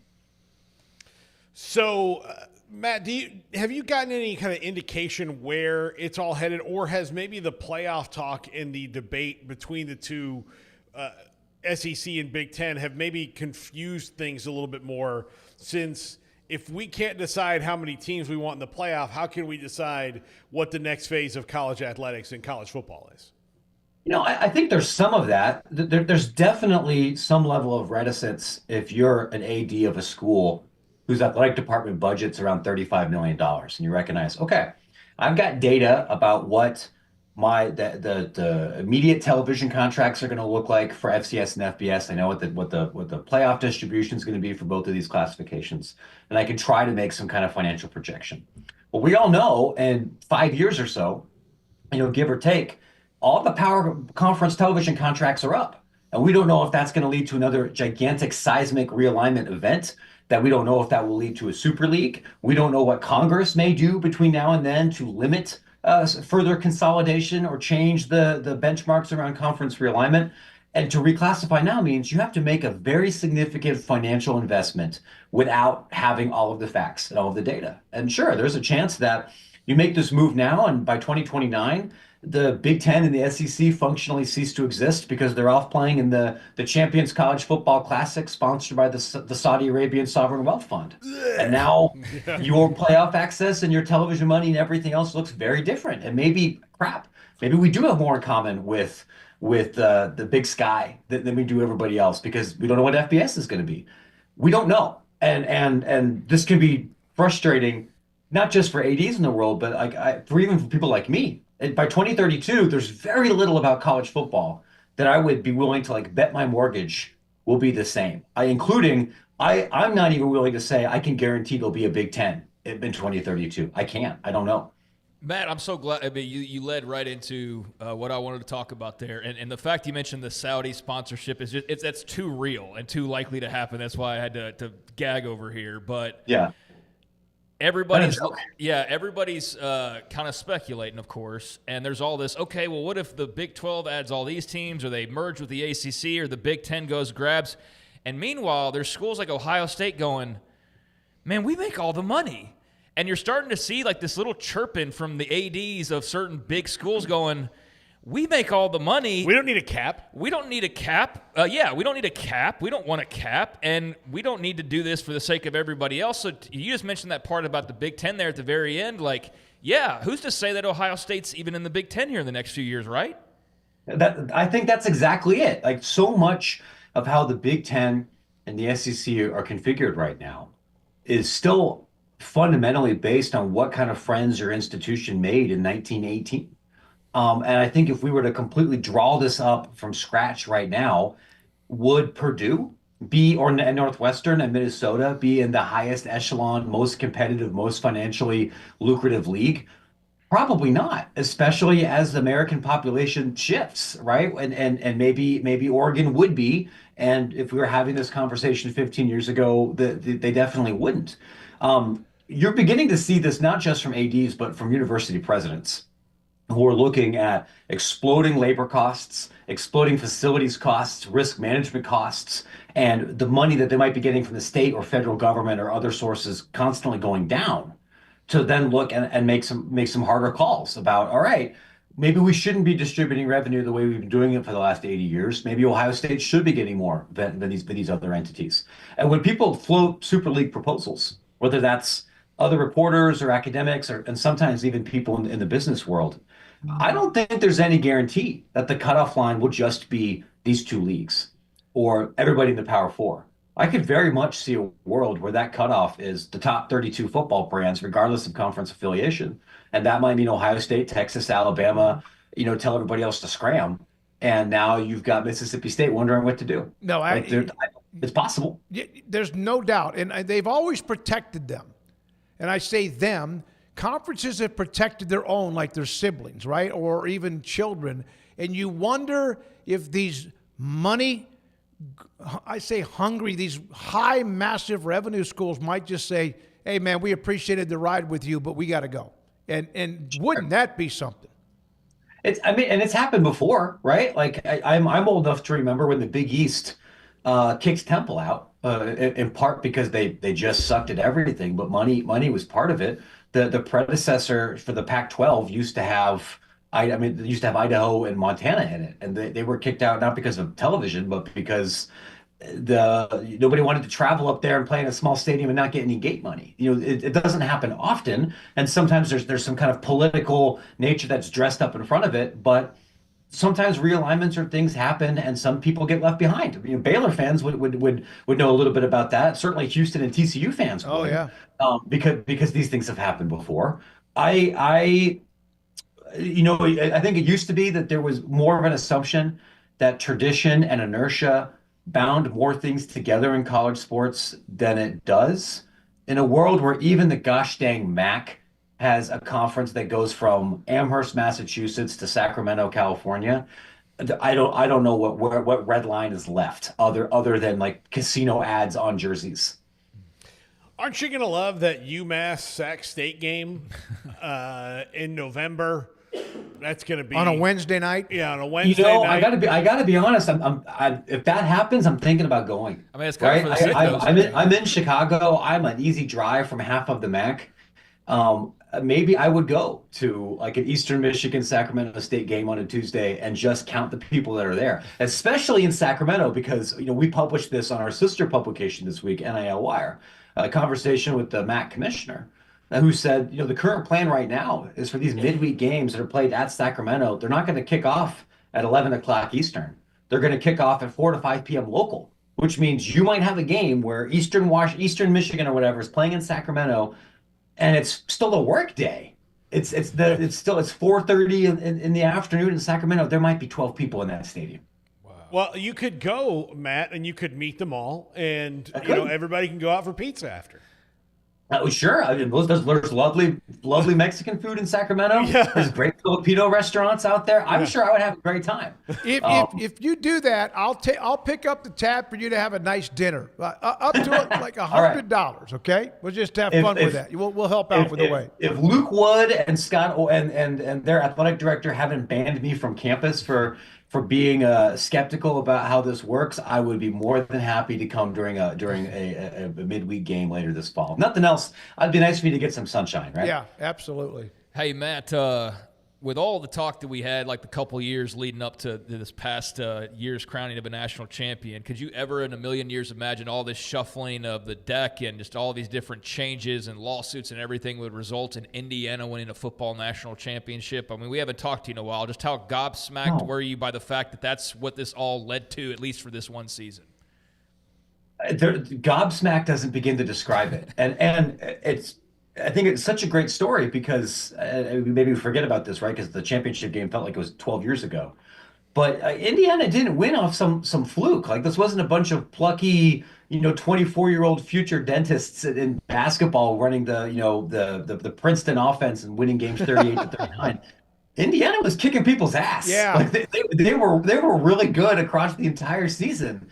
And I'm thrilled for them because growing up in Columbus and growing up in this footprint for so long, you would, I don't mean this to be disrespectful, but you'd forget they were a thing, right? Like, I would go to Indiana football games as a kid because it would be cheaper to go to the road game in Indiana than it would be to get a ticket in Columbus. And that would be 80% Ohio State fans. Indiana had not beaten Ohio State before this season since 1988 when I was 1 year old.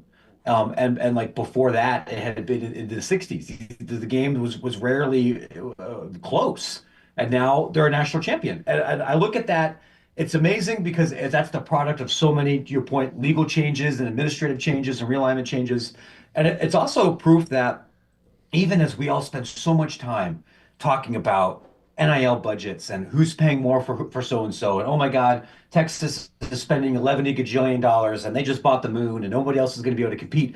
And Indiana won this thing and put belt to butt on so many people, not because they spent the most money, not because they signed the most 5-stars. They threw every assumption on its head, which I think is a beautiful thing in so many ways, because it does prove that no matter how much we talk about spreadsheets in this sport, and God knows on my beat, I talk about a lot of spreadsheets. They can't completely explain everything in college football. I still think what they did to Alabama you wonder if that's a bruise on the brain of Alabama for a long time because of how badly they beat them. I mean, beat them down. I mean, I think it's definitely changed some thinking for Feinbaum, right? Like I can't, I can't imagine how much that would break a brain. Just like when the couple years when Baylor had things going, and if they're putting up 50 points on Texas, and you remember Baylor from like the 90s, yeah, that would short circuit your brain a little bit, I think. Anything new on anything video game before we let you go? Yeah, so it's funny you ask. There are actually two new video game things. I can tell you, I'm gonna have an interview with the dev. I think early next week. But MLB The Show, the major AAA video game for professional baseball, this year is adding 19 different colleges. Pretty significant investment from last year, and spent a lot more money and time on making those even more realistic experiences. I believe Arkansas is in the game, Florida is in the game, a couple SEC programs that weren't in it last time, Michigan. And then starting tomorrow, if you own NBA 2K, you'll be able to start playing with current college basketball men's and women's players in my team, in my career. It's not a full simulation game. Not going to be able to take, Eastern Illinois to the March Madness championship or anything, but it's meant to be, kind of cracking that door open a little bit more to bringing more and more college athletes into video games besides college football. ExtraPoints.com.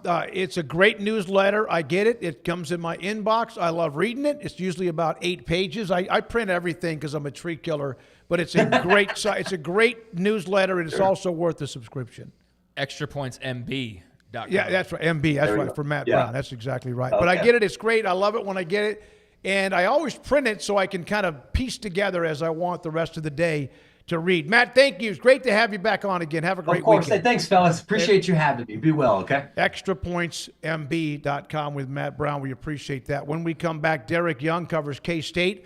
What is the latest? What's the feel in Manhattan when it comes to the coaching change? Also, the win they had and moving forward. And, well, a little bit about football, too. Derek Young with us. He's next. This is 365 Sports. QC Kinetics. I want to help you get better, feel better, and do it now. I was up in Dallas earlier today for my final treatment with QC Kinetics, Advanced Cellular Regenerative Medicine. You can see the numbers to call here in a minute on the screen. I went up, and what it is, they took blood out of my left arm, they spun it, plasma, and then about 15 or 20 minutes later, they came back where I was in the room, and they injected it in my back waistline. I had this constant. Every time I'd wake up, I'd get out of bed, and it was just an immediate, like tugging, aching feeling, almost like arthritis. But MRIs showed that there's nothing structural. A little bit of mess in my lower back that would create some of that as well. QC Kinetics, how many times, if you've had back problems or any kind of aches and pains in your joints, have you had steroid injections that kick the can down the road? You want to get treatment and have it work immediately? QC Kinetics has been doing that for me since I met with them and had a consultation, a free consultation back in September. It has been fantastic. When I play golf, I don't have soreness that night. If I do work out even harder at the gym or even jog, which I'm starting to do again, I don't have that pain that night or even the next day. QC Kinetics takes what's inside your body, spins it, puts it back in your body so you can feel better, whether it's hip, joints, like your elbows, or I had a friend of mine who could not pick up a water bottle and squeeze it. His elbows were so painful. That's gone. He's the one that got me involved with understanding what QC Kinetics can do. Raise your hand if you're excited about feeling younger as you get older. QC Kinetics, the numbers for Dallas, 972-972-8610, Houston, 713-913-5285 at QCkinetics.com. I pitched in the major leagues for 24 years, and let me tell you, I can feel it in my joints. Shoulders, elbows, and knees. Trust me, pain doesn't retire when you do. I tried everything to get rid of the pain. Nothing worked until QC Kinetics. Baseball legend Roger Clemens and other patients are getting lasting relief with QC Kinetics regenerative treatments. No surgery. I trust QC Kinetics. You should too. Let's commit to getting rid of all the pain. Schedule your free consultation today. QC Kinetics. Better starts here. The time is now. It's time for a new ride at the New Year New Ride Savings Event at Richard Carr GMC Buick Cadillac. Sierra blends the premium interior with the muscle of a true work truck, built to handle the job and look good doing it. It's why GMC Sierra is the best truck on the road. During our New Year New Ride sales event, qualified buyers can save $13,000 on a Sierra. Drive one home today for just $41,390. Call now, get here now, or log on now for the New Year New Ride Savings Event at Richard Carr. Richard Carr, they have the truck for you. Pepperoni Magnifico. Pepperoni Magnifico. Marco's Pepperoni Magnifico. Classic and crispy cut pepperoni, 3 melty cheeses, all on our fresh made dough. And starting at just $12.99 for a large, it's no wonder Marco's was named America's favorite pizza chain. With over 25 years of excellence in IT, Carrion Solutions is your trusted technology partner. From managed IT services to cutting-edge cybersecurity, our expert team delivers tailored solutions that drive success. Our portfolio includes products such as Veeam, Bitdefender, Microsoft, Cisco, and Fortinet. Call David Carrion and his team of experts.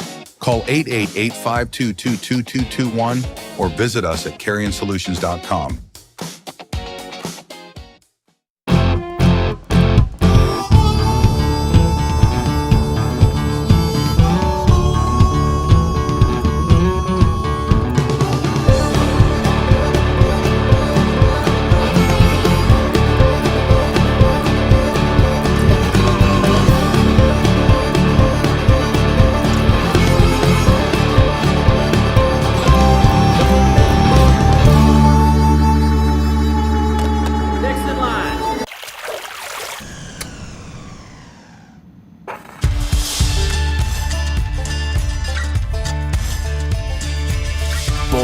Are the adventurous. Determined are the leaders. Faithful are the healers. At Baylor, you'll find your calling, your people, and your purpose.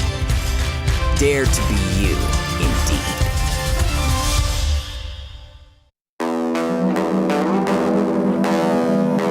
This is 365 Sports. Here we go, 365 Sports with Paul Catalina and Craig Smoak. I'm David Smoak. We appreciate your time. Brandon Rowe, Logan Bagessi, Garrett Ross, Andrew Valade also running the mothership, joined by our good friend Derek Young, covers Kansas State, and it has been quite the story in Manhattan the last few days. Derek, what's it been like? What's kind of the mood in Manhattan right now? It's been a wild year, to be quite honest, because even before we got into this basketball stuff, we had the football scenario with Chris Kleiman where he was really starting to spiral downward, as well as the football program was not reaching the heights it was. And then on top of that, he retires. Colin Klein is hired basically instantly, and then you get hit with really a rush of basketball success really at the beginning. I don't know if it's probably been long enough where folks don't remember, but there was a time where I think Kansas State was 6-0, maybe 7-0, and gave undefeated Nebraska all they wanted in Kansas City. And it's been all downhill ever since. We've had very interesting press conferences when it comes to Jerome Tang and it kind of seems kind of just this dysfunctional message, perhaps is a good way to put it, of what he had throughout the season that culminates ultimately in him being fired, presumably with cause. Matthew Driscoll takes over as the interim head coach also. I know this is probably a Baylor-friendly show. Also, a one-time Baylor coach wins his first game handily, and it makes you wonder, what was happening beforehand. So it's been chaotic. I ran into a reporter for Houston when we covered the game, the Kansas State game at Houston, and they laughed because it's been just so ordinary and almost boring there because they have Kelvin Sampson, and it's just like a well-oiled machine, right? And there's not a whole lot of drama. They were like, we wish we had your beat. And I was like, I don't know, man. It's pretty chaotic. Yeah, be careful what you wish for. By the way, Coach Driscoll's a really great guy. You'll enjoy the few weeks that you have with him before the new staff rolls in, Derek. But where did Coach Tang veer off the path? It is hard to build teams completely out of the portal, which is essentially what most teams have to do now, especially in basketball. And I always kind of viewed him as a chemistry guy, but I don't think we've seen that much from this program in the last couple of years. Yeah. I went into the show. I was like, man, how careful should I be? Because I'm sure there's a lot of Jerome Tang apologists that listen to the show that are probably amongst you guys as well. But Look, give your unvarnished opinion. Yeah, we don't care, dude. I like the guy, but he didn't coach me. Yeah. So, yeah. Yeah, I will say that when things are going well, he was like the perfect coach. He galvanized everybody. He could really rally a message, right? Like that first year, his superpower was being able to make everyone believe and convince everyone that this was the way and got everyone rowing in the same direction. And that's a really good trait for a coach to have. Don't get me wrong. That's one of the traits you need to have as a coach. But the direction he was taking everyone off ultimately wasn't the right one. I think we can all probably come to that conclusion at this point. And I think, though that was his superpower, the opposite of a superpower where he really struggled was what happens when adversity hits. You get punched in the mouth. What do you do? I don't think that they were really good at crisis management. When things went well, they seemed to get even more, or when things didn't go well, they seemed to get even more chaotic. I think everyone remembers when things started to spiral, even a few years ago, the Iowa State spy scandal gate, where they accused him of stealing signals, and obviously that went nowhere, and it was just downhill from there. I don't think they knew how to handle losing. I think they knew how to handle winning. And I know that's a weird and almost simplistic view of things, but I think that's ultimately what happened. And when you get the resources that he did, and I'm not here to just try to pile on, but Kansas State, like the NIL was there. I mean, right? Coleman Hawkins was the highest paid player in the country a year ago. You got PJ Haggerty this year. And in this new era, which maybe the Scott Drew coaching tree is not made out for it, because obviously they're struggling this year too. Who knows? That could be a conclusion that we could come to maybe in later years, but it just doesn't seem like it's meshing well with them, because when you get all this money and you don't win, the pressure is higher, right? When you get that kind of, when you have top 15, top 20 money year in and year out and you don't win, the fans and the donors at this point just get even more upset. So, Derek, as you know, man, this is a what's next business, right? So is there any logical name out there? Like Colin Klein, when Kleiman steps down, it's like, okay, like that makes all the sense in the world. Is there names out there right now that make a lot of sense, or is this kind of a mystery of what they're walking into this offseason? It's a mystery, and it's good business for me, right? Yeah, like, hell yeah. Yeah, because the best thing in our business in terms of selling, especially in the subscription business that I'm in, is a coaching search. Nothing is better than a coaching search. And our football coaching search lasted 10 seconds. That was not fair. That was not fair to me. So I am, and now we're probably going to get the longest basketball head coaching search of anyone out there, because Kansas State is first to market. So it's like, I think I'm getting rewarded for having that football coaching search not last any long. And I'm totally pleased with Colin Klein. Colin Klein's going to help me sell for years to come, just because he is the Kansas State hero that ever was, and everyone wanted him to be the head coach. So you can almost sell off of that. Basketball wise, yeah, it's a little bit of an 8-ball mystery right now. I think there is obvious candidates out there, and Kansas State's going to go for head coaching experience, which is obvious and probably expected. What do athletic directors do, right? When one coach fails that they have to fire, they hire the opposite archetype. So Jerome Tang was an assistant that had no head coaching experience. Well, now we're going to go get basically a guy that's been a head coach before. That's not a surprise. It's not a shock. But the guys that they will be chasing, those mid-major coaches, so to speak, will be the ones that everyone is after, whether it be Casey Alexander at Belmont, Eric Olin at New Mexico, Jared Calhoun at Utah State. Jared Calhoun is my favorite. I think he really makes sense for Kansas State. I think Kansas State has great interest in him. I think he has interest in the job as well, even if he won't admit it. It's only February 19th, obviously, and he's got a team to coach and maybe a March Madness run on his hands. but he has ties to Bob Huggins, which makes sense for Kansas State because they loved the 1 year that they had Bob Huggins and he loved the 1 year that he had at Kansas State. So it is a good fit, but he is an Ohio native, and both Cincinnati and Ohio State will come open.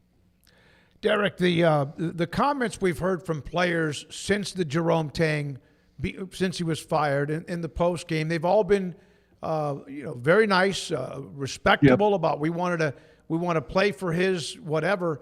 Was there a group or a player or two that were more vocal off to the side about him that they did not have his back? What I would say is that it's easy when you are going to be on the record, it's easy to be in support of the head coach. It is not easy to be indifferent of the head coach. So right now you're not hearing any of that, but it doesn't mean it doesn't exist. What I would say is if you pulled and you would probably have to do it anonymously, even last year's team, you would probably not get the same positive support for Jerome Tang as you were hearing publicly. But this is a for cause firing. Jerome Tang's agents and lawyers also represent some of the players that he has coached. For example, the Coleman Hawkins situation. Coleman Hawkins and Jerome Tang, I don't think they're going to be exchanging Christmas cards anytime soon. And Coleman Hawkins was the highest paid player in college basketball last year. It did not go well. He was caught on video or on audio and on a recorded message saying, before the Houston game last year, Jerome Tang had the players come over to watch film at his house rather than the basketball facility, which is next to the dorms. And all of them thought that was kind of weird, but they did it anyway. And then they went to the house, and the projector, Coach Tang couldn't get to work, and he said it was an act of God that they didn't have to watch the film. And so they would just blitz LJ Cryer off of ball screens, and that was the game plan. That came from Coleman Hawkins, and that was recorded and put out on the internet not long ago. And Coleman Hawkins, I think probably via his agent, who's probably getting directives from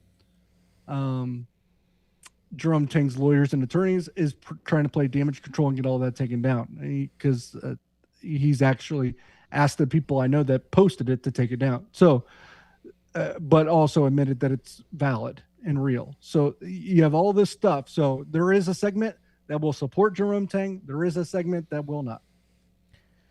Derek, football question before you go. Spring ball starts to get rolling along here. I mean, we know the excitement levels at a high compared to recent years, even though K-State won a Big 12 title not that long ago, but the last couple years were tough. How would you describe the excitement, the anticipation level? And we were having a conversation earlier about Avery Johnson, but you watched every minute of his career at this point. What are your thoughts on Avery Johnson and what we've seen most recently that maybe wasn't full potential versus what you think we're going to see as far as kind of trying to unleash that full potential with Colin Klein? Yeah, I could probably combine a lot of that, what you just requested, really. So it's a rebuild mode, but Kansas State is one of the few schools in the Big 12, there is very few, that is returning their starting quarterback.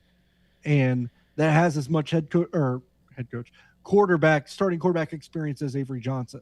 So that is totally different, and that's really an advantageous ball game.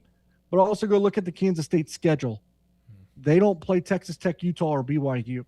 So despite it being the first year of Colin Klein, you do have a returning starting quarterback, and you have one of the most forgiving conference schedules that there is in the Big 12, I would say, based on what our expectations will be of everyone.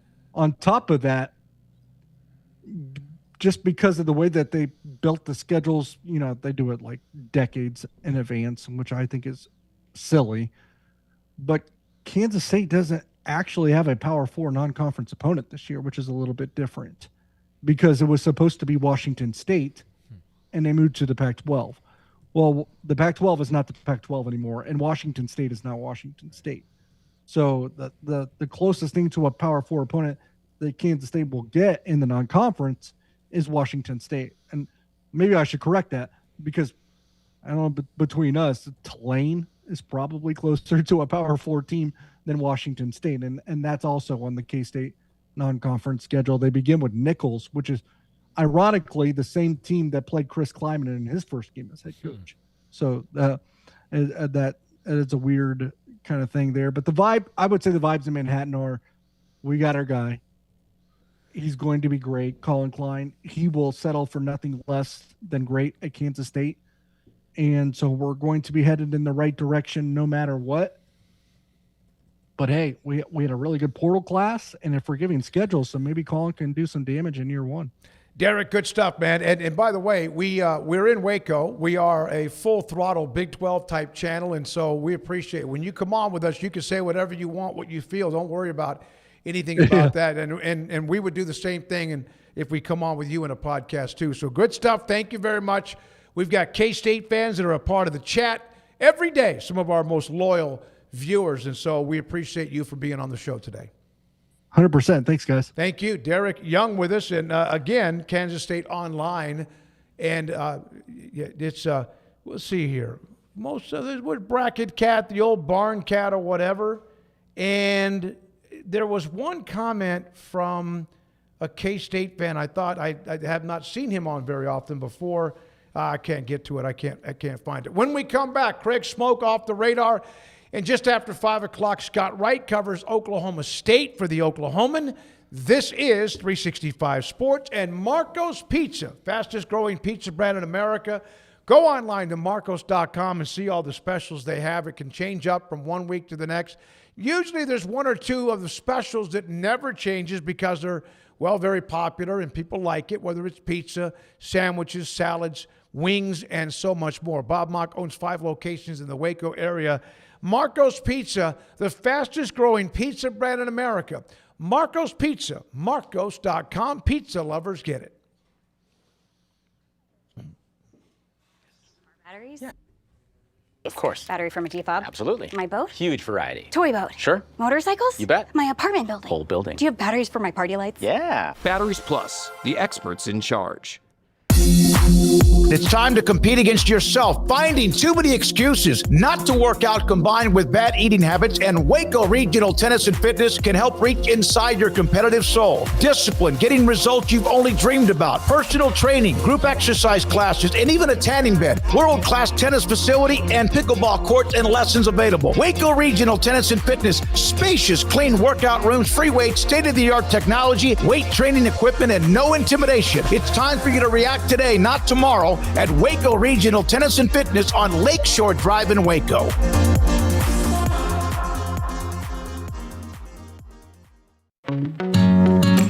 Established in 2007 and independently owned, Alliance Bank Central Texas is committed to helping families and businesses meet their financial goals. From their tellers to their board of directors, they know the importance of superior service and competitive products. Customers have confidence knowing that their financial needs are in good hands. It's your bank, Alliance Bank Central Texas, with 2 Waco locations, 4721 Bosque Boulevard and 191 Archway Drive on Highway 84, and at alliancebanktexas.com. Member FDIC and equal housing lender. When you play hard, sometimes you fall hard. Sports injuries require special treatment. At Southwest Sports Medicine and Orthopedics, our team of expert doctors provides athletes and active adults with comprehensive sports medicine care, diagnostics. Whether you're in high school, college, or beyond, we'll help you get back on the field. Call on the team physicians for Baylor Athletics. Call Southwest Sports Medicine and Orthopedics.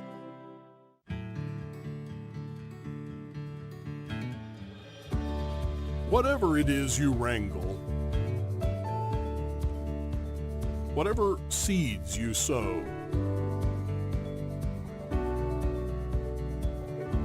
no matter what you nurture or what you choose to grow, at Texas Farm Bureau Insurance, we're proud to protect all Texans.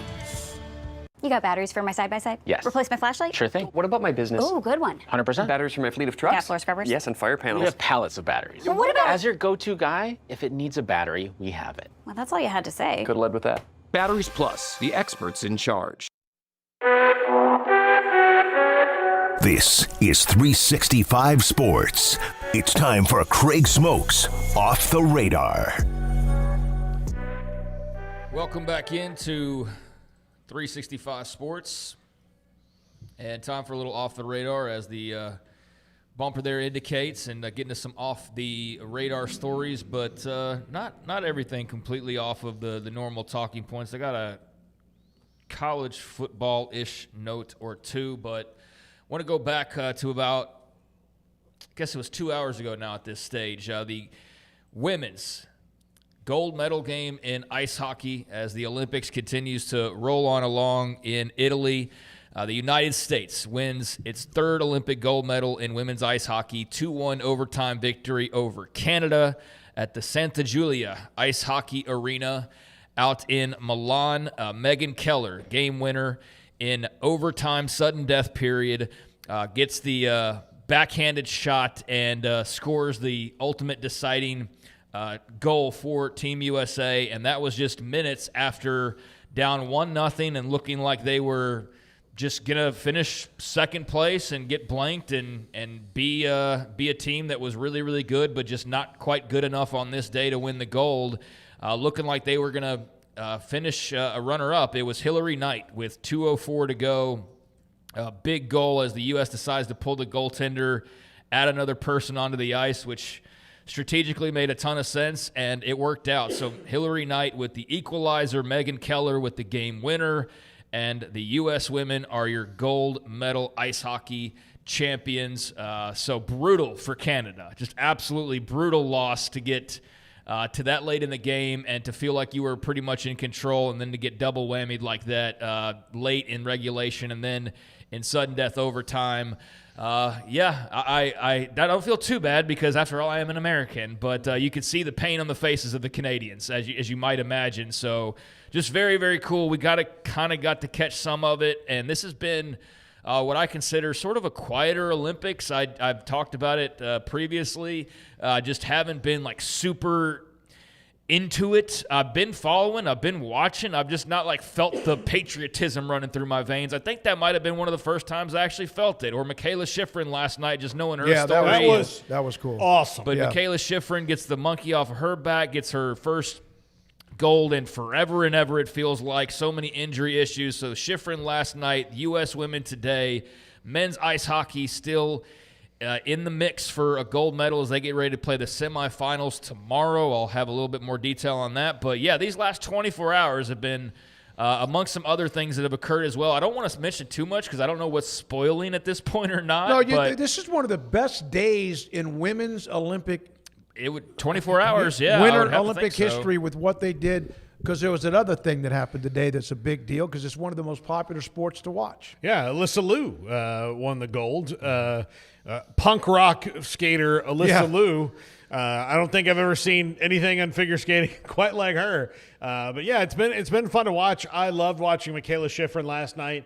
That was great. I mean, she had that great first run that was dominant, and then basically she got down to the 2/3 through, and all she had to do was not fall, and she was going to win it. Which is hard not to do. Well. And I've watched so much skiing. I've gotten really confused on snowboarding because there's all these terms that you could say any word in snowboarding, and I would think that that's a thing. It's a 480 ollie pop. Nose butter was a thing that I had to look up. I had to hey, Alexa, what is nose butter? It was crazy, but so many of them will fall and will, veer off course, and it's really easy. In fact, she was guaranteed a medal. The skier right before her straddled the second gate as she came out of the start. So she had to go down the whole mountain just sad. And that's also, it gets really hard to watch because you think at first you're yeah, Michaela Schifrin, and you think man, this poor German lady, she just had the best run of her life, and all she's got to do is do that same thing again that she just did, and then it's just right there, boom. It's done, and it's not all right, well, I'll get them next season 4 years from now. No, you may or may not. That's why it's so painful. Remember Sonia Richards-Ross kept having the things happen and went forever and finally won the gold medal. And it was great to see that when you have the resiliency like you do. Yeah, so congratulations to U.S. women's ice hockey, to Michaela Schifrin, and to Alyssa Liu, and all the gold starting to stack up for Team USA here in the last 24 hours. So that's very, very cool. And I'm going to get an updated medal count here for you, as Norway still leads the pack, both in overall medals and also in golds. Norwegians have 16 gold medals, 8 silver, 10 bronze, for a total of 34. The United States, which I think when I did this a couple days ago was in like 3rd or 4th place overall medals, now in 2nd. 9 gold, which is tied for the 2nd most along with Italy, but 12 silver is the most silver medals. They also have 6 bronzes, so that's a total of 27. So I don't know the likelihood. I mean, obviously, hockey tomorrow, they could get another step closer to at least a medal. But, I don't know if the Norwegians are going to be caught at this point or not, because I just don't have the knowledge to know whether that's a likelihood. But the U.S. is in 2nd place by just 1 overall medal over the host Italians. And then the French in 4th with 19, a little bit ways back of the top 3. And then the Netherlands, 16, and a bunch of European countries, basically, as you might imagine with the Winter Olympics. But, very cool last 24 hours for Team USA. And then tomorrow, the big event, you will see the men in the semifinal round. And, man, Canada has got to be sitting here going, we better not get double whammied, because, this, especially with the way the last year has gone politically, you just know that loss today has to really grind their gears, and there is the potential that they can continue to get their gears ground. But first, the U.S. has to take care of Slovakia, and that's who they will face tomorrow. So men's ice hockey, that'll be a 2:10 Central Time start. I don't know about the broadcast, but if you've got Peacock, you can watch pretty much everything at this point. And so, it'll be U.S. men and Slovakia tomorrow. And then on the other side of the bracket, you've got, Canada and I should have had this in front of me, but I didn't know.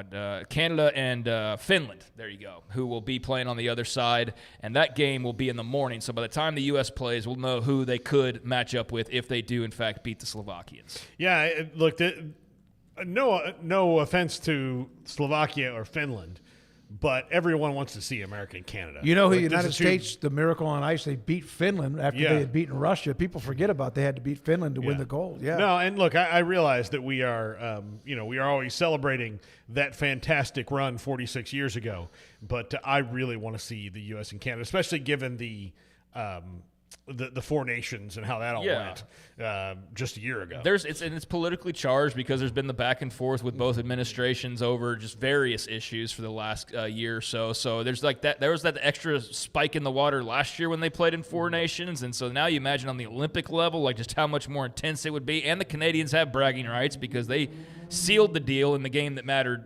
ultimately for the win. That's not on the table yet. It will be if the U.S. and Canada both win tomorrow, and we'll know on the other side of the bracket if Canada got through. By the time we're on the air, the U.S. men will be playing while we're on the air. So we'll know a score, and we'll maybe see the end of the game by the time we're off the air. I would think we will, with it being a 2 p.m. face-off, unless it just go like triple overtime or something like that. I don't know what the hockey rules are in Olympic games. By the way, the NCAA tournament and any of these other kind of day-to-day things need to copy what the Olympics do. I think coaches would love it. The U.S. is played at the same exact time. Once you're kind of slotted into a time, that's kind of where you are for the whole time. So unlike the NCAA tournament, and this is just the old radio broadcast schedule in me that hated this, where they're like, all right, we're going to see who wins in the tournament on Friday before we tell you what time they're going to play on Sunday. I think the coaches and players would love it. Yeah, I think they would love it because the Olympics, they're not going to play Duke at 11. Yeah. So basically what they did was they told U.S. hockey, it's 2:10 local time here, but they said you're going to play at this time every single time you play. And they told Canada and Finland the same thing. And that's where your bracket plays in these times, and that's how it is. And it's not flexed 24 hours out. Yeah, there's some. Get the body clocks right, I suppose, if nothing else. So yeah, there's some men's hockey coming up tomorrow. Obviously, a lot still going on the rest of today, but I won't get into all the details of that. But a pretty good 24 hours, as we've established here, with the Americans picking up some golds, and the women's ice hockey game I think will worth a rewatch later on tonight in prime time. But meanwhile, while you have the Olympics still rolling on along, I mentioned there's kind of a college note here, and I think if this had come out before we started headlines, maybe we would have had it in that. But the NCAA, Charlie Baker, talking today in Indianapolis, says that they have paused talks on the NCAA tournament expansion. However, he says that this is only temporary, and he is still in favor of further expansion. Senior Vice President Dan Gavitt specifically told reporters as they're doing a mock selection exercise out in Indianapolis. Evan Miyakawa's actually there. I don't know if you saw him posting pictures, but they're doing their mock selection. He says an answer on the expansion of the tournament will not come until after this year's tournament at the very earliest. So they're not going to make the mistake of trying to talk about it while we're playing the tournament itself. It will be pushed back to at least after that. And he said, Charlie Baker, I think there's some very good reasons to expand the tournament, so I would like to see it expand. Nothing that we haven't heard from him before. He said, for now, we're still talking to the various players. You have to remember some of the folks we're talking to are going through some pretty interesting corporate conversations of their own, and I think for us, we accept and acknowledge that, but we're still talking. And, yeah, they want to expand. It's still on the table, just not going to make a decision right now. There are no good reasons to do this that are not just we will make more money. There's no good reasons. Dude, he's got a good reason for you. You want to hear this great reason? So he said, regardless of what decision is made, they will remain with its 32-team automatic qualifier format, so that's not going to change. He said, in addition to the at-large bids that fill up the field, Baker believes that the 36 at-large cutoff is too small for the number of teams that should get a crack. And here's his quote. That leaves 36 spots. That means you're going to leave a bunch of the top 50 teams out of the tournament, right? I mean, a couple years ago, I was kind of bummed when Seton Hall and Indiana State didn't get in the tournament because they both had quality wins and quality schedules, and so we're just creating more opportunities for the bubble teams. No, I know. Bull. Look, dude, we can get 50 teams that maybe do deserve it or don't. Okay. I don't know. Yeah, but that's just going to be so that the Power 4, Power 5, I guess there's probably a Power 5 when you throw in the Big East in college basketball. That's just so the bottom rung of those conferences can get more teams in. That's all it's about. It's all about money for them. There is no quality. There's no viewing quality. There's no fan thing. Most fans, I would say that if you took a vote, it would be like 90-10. People would say, no, don't expand it. If they expand it even further than what they have the play-in games on, what are they, a first round Tuesday, Wednesday? If they expand it and add more games, it would have to still be on Tuesday and Wednesday because of the way the calendar sets. I'm not going to watch more. How could you? That's a good point. You can throw all the things you want. There's a place in town, actually, Logan and I were talking about it earlier, that sells a burger that has 8 patties and 8 pieces of cheese on it. Just because they sell it doesn't mean you have to eat it. Right. And so you don't have to like that steak in Lubbock that you can eat the whole thing, you get it for Amarillo. free. Yeah. The Big Texan. All those things. Like, that's all well and good, but we don't need to turn the NCAA tournament into man versus food. There's no reason to do that. It is so wonderful and perfect the way it is, even though I wasn't nuts about what they call the first games or whatever it is. It's not the playing games anymore, but the Tuesday, Wednesday game. The first 4. Great, fine, whatever. I'm not nuts about it, but it has added a level, and some of those teams have now gone on to win since they changed the format. Games on the weekend. So it has at least added to that. But when you're going to take it from the first 4 to the first 14, that's just bad. It's just bad. It's not going to be good, and less teams are going to look good. All right, so there you go. There's a few things, or a couple things off the radar. All right, Craig, thank you very much. Scott Wright joins us. He is from the Oklahoman and joins us on 365 Sports. Scott, thank you very much for your time.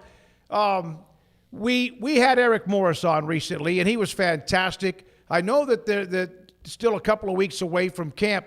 What are, like, around Stillwater, around Oklahoma State fan base, the expectations for Eric Morris and all the new changes? Yeah, the changes make it a little bit difficult to really form the expectations. But obviously, after 2 seasons of not winning a Big 12 game, the expectations are just to get this program going back in the right direction first off. And I think everybody's pretty excited about the way things have gone with the transfer portal and a little bit in the signing class as well. So they like where things are at right now.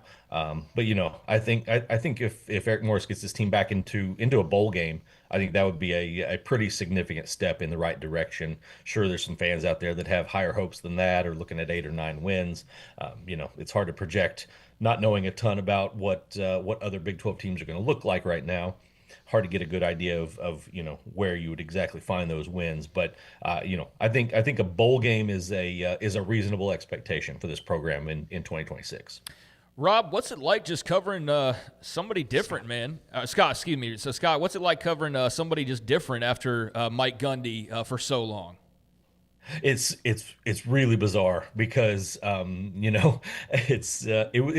was really interesting for me. I turned on the coaches film room for the national championship game. Gundy was on there with some of the other coaches, doing analysis of the title game, and just listening to him talk football just felt so familiar to me because I've been doing it for the last 9 seasons of his career, and trying to get to know Eric Morris and learn what this guy is going to be all about, and what he's like to deal with in a press conference, and just all of those different types of things that you have to learn when you go through a coaching change from a media perspective has been really unique because Mike Gundy had such an individual personality that was all his own, and Eric Morris is going to be he's got his own personality too, but he's a different kind of guy, and he's more laid back. He's not as outlandish, at least so far that we've seen. So getting to know what kind of makes him tick and what he's like has been really a new experience for me, having covered Gundy the last 9 years. Well, it was the first time that the three of us, and covering the Big 12 for as long as we have had the head coach of Oklahoma State on our show. Of course, we had him on a bunch of times when he was at North Texas, but even still, it was new because Gundy just didn't do. He would do his one national ESPN interview every year with Big 12 Media Days, and that was kind of it for him. Do you think that? And he is unique. I'm not here to bag on Gundy. Do you think that this program, because of the way that he had kind of isolated it so much, maybe needs some more of that sunlight so people can find out about it that are not maybe privy to Oklahoma State before? Yeah, I absolutely do. And when Gundy was the face of the program, he wanted to keep it that way, and I don't mean that from a selfish or self-centered way. He wanted to be the voice coming out. If he could have shut down player interviews entirely, he would have done that too. He cut out, back when I first started on the beat in 2017, we would get to talk to, assistant coaches, even just position coaches. And the last few years haven't even got to talk to coordinators. So, that was something that it became very important to him that he was the voice of Oklahoma State football, because he wanted a singular message going out. And it became, in a lot of ways, that from the national perspective, Oklahoma State and Mike Gundy, there wasn't a real dividing line between Gundy and the football program. It was just one thing. And I think that you're going to see Oklahoma State football be a more significant part of the conversation with Eric Morris, in terms of having some separation from the head coach. It's not just it's not Mike Gundy in Oklahoma State. It's not Eric Morris and Oklahoma State. It's Oklahoma State football, and Eric Morris is going to let the program breathe and kind of be its own entity a little bit. And I think you're going to see that. They've already told us there's a good chance we're going to get to talk to some assistant coaches. We actually talked to Drew Mestemaker and Caleb Hawkins today, their first interview since being in. And I can't tell you the last time I interviewed a football player, an OSU football player, in February. Normally, we would talk to Mike Gundy at post game at the bowl, And the next time we would talk to him, most likely, in almost every year, was the first day of spring practice. And so, I think Morris has a different understanding of how to work with the media to grow your product. And I think that's why you guys were able to get him on, and why he's done some other interviews up here with some other media organizations that Mike Gundy maybe never even talked to. So I know that I can't say this with 100% certainty, but I feel pretty confident in it. I don't know if there's a bigger position glow up than Oklahoma State quarterback in the entire country. Going from, with all due respect, the guys last year to Drew Mestemaker. You mentioned you just talked to him. What were your impressions of talking to Drew Mestemaker? And would you kind of loosely agree with that possibility that this might be the biggest positional upgrade in college football next season? Yeah, I would absolutely say so, and really, you look at the Oklahoma State quarterback position over the last 2 years. Alan Bowman, obviously his 2024 season did not go the way his 2023 season went, and the wheels kind of came off there, and then you go into whether it's an injury to Hoss Haney, who was really promising, but he was really promising in practices and in three possessions against UT Martin. I would have been interested to see what the season looked like if he didn't get hurt, but still, it's hard to get real excited about what was there. And then Zane Flores, and then he gets hurt, and then you're playing a receiver at quarterback, and you're doing all these weird things. So yeah, absolutely, the change from last year to this year is just off the charts. And you asked about Mestemaker, and it was fascinating. I've seen him on TV, and he's made a public appearance at a wrestling duel earlier, I guess late January it was.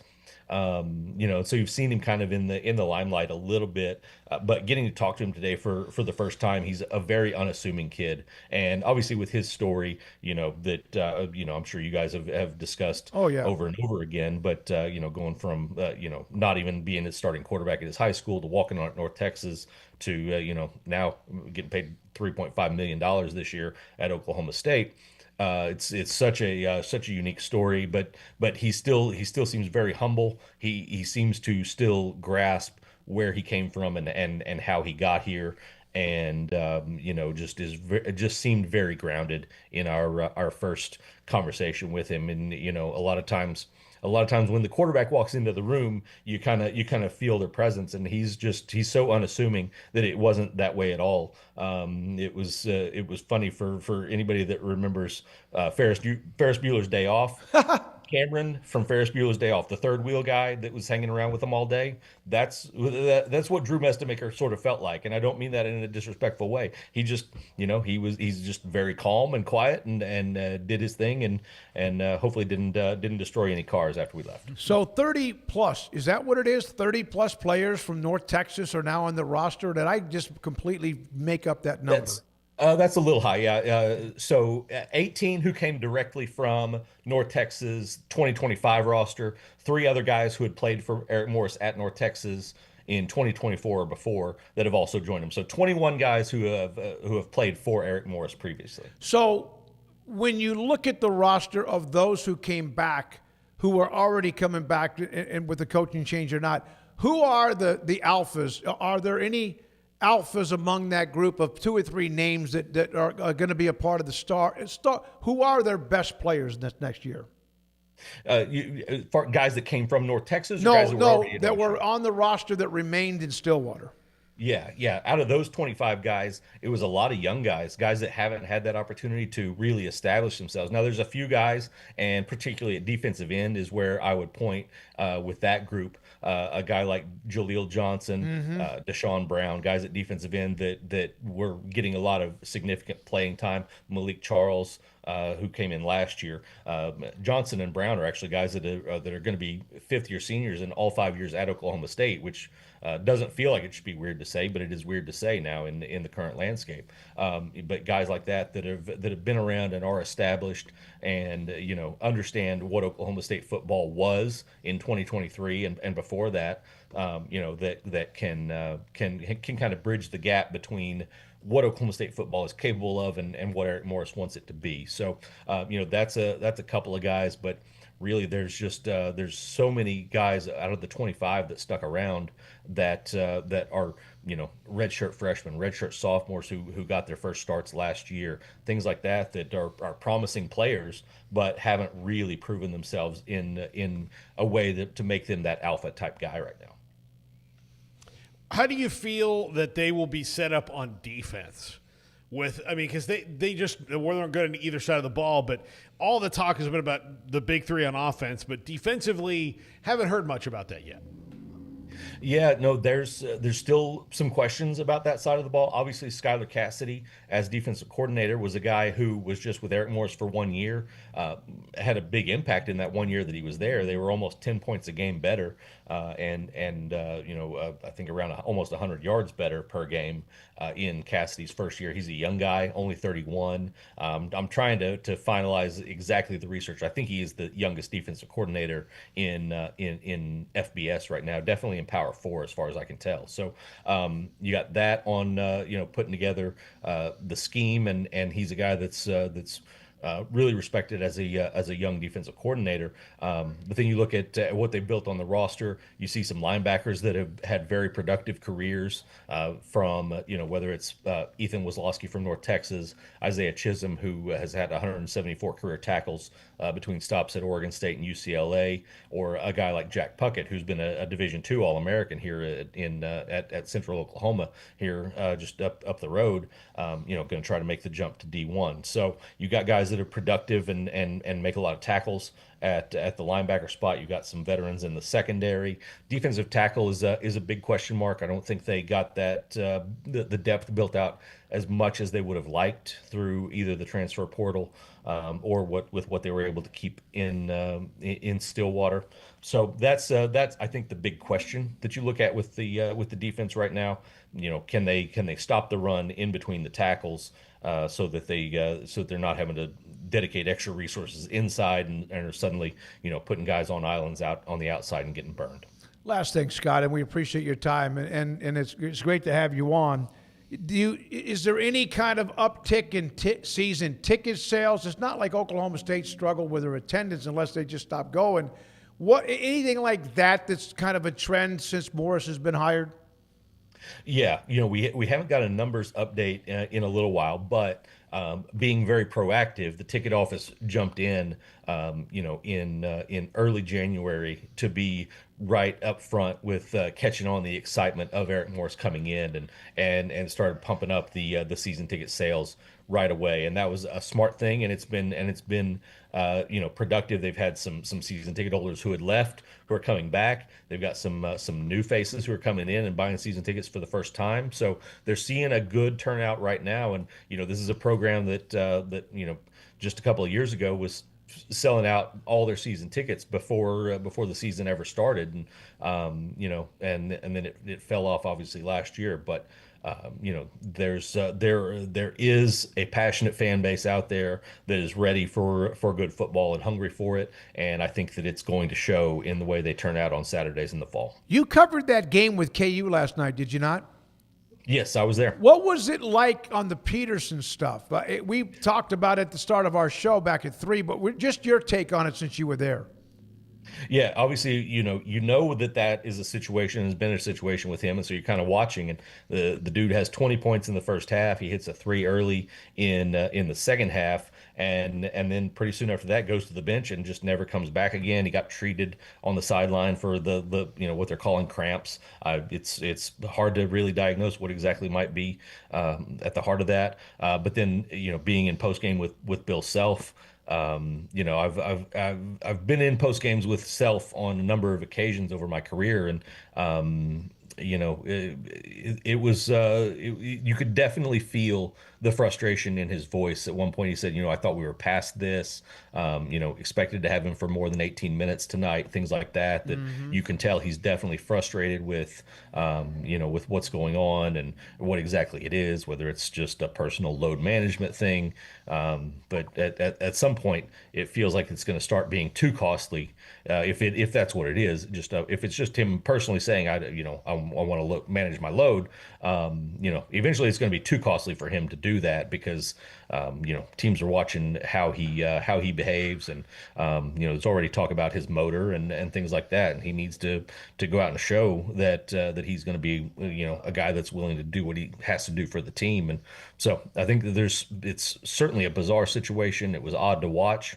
It was odd to see the way that Bill Self handled it. Not that it was bad, just seeing him in that situation was unexpected. So I'm going to be very curious to see how it goes the rest of the way, because the kid is immensely talented, and you could see that as he played that first half and was knocking down shots left and right. But it's a big investment when you start talking about the first 1 or 2 or 3 picks in the NBA draft, and you gotta be ready to be productive at that level. Hey man, great stuff, Scott. As always, thanks for your time. Scott Wright with us, the Oklahoman on 365 Sports, from somebody who was at that game that we started the show with, talking about KU, the win, and Darryn Peterson.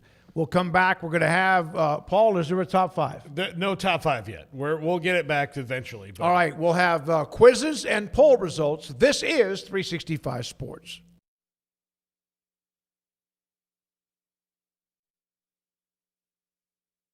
I pitched in the major leagues for 24 years, and let me tell you, I can feel it in my joints.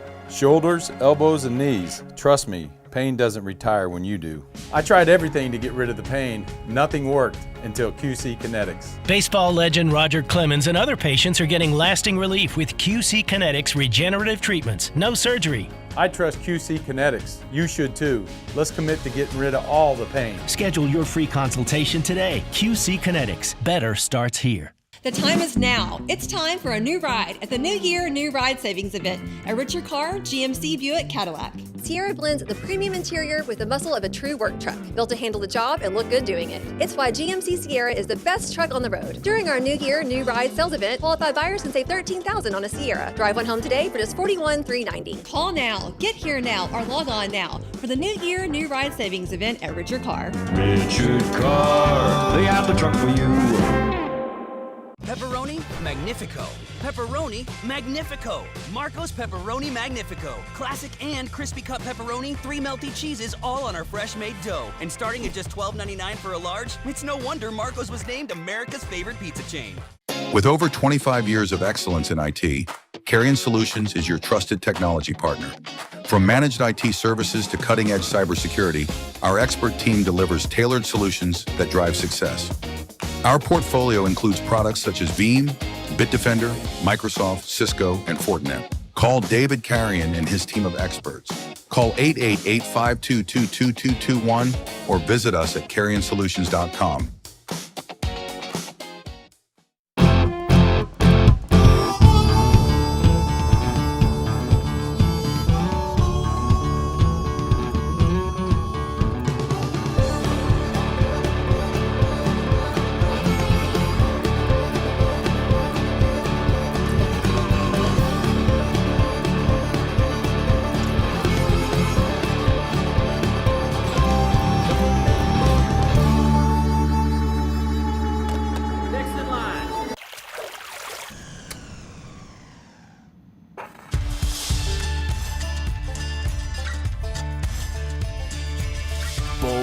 Are the adventurous.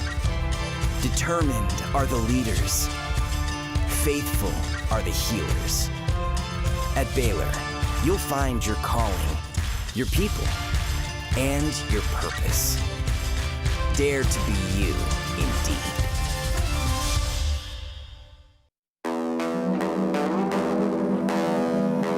This is 365 Sports. Yes, it is, and it's time. Andrew Valade has his segment to close out the show, and some of that, the quizzes. And here we go with the first one. While many athletes have tried their hand at music, who's the only pro athlete in history to release a platinum rap album?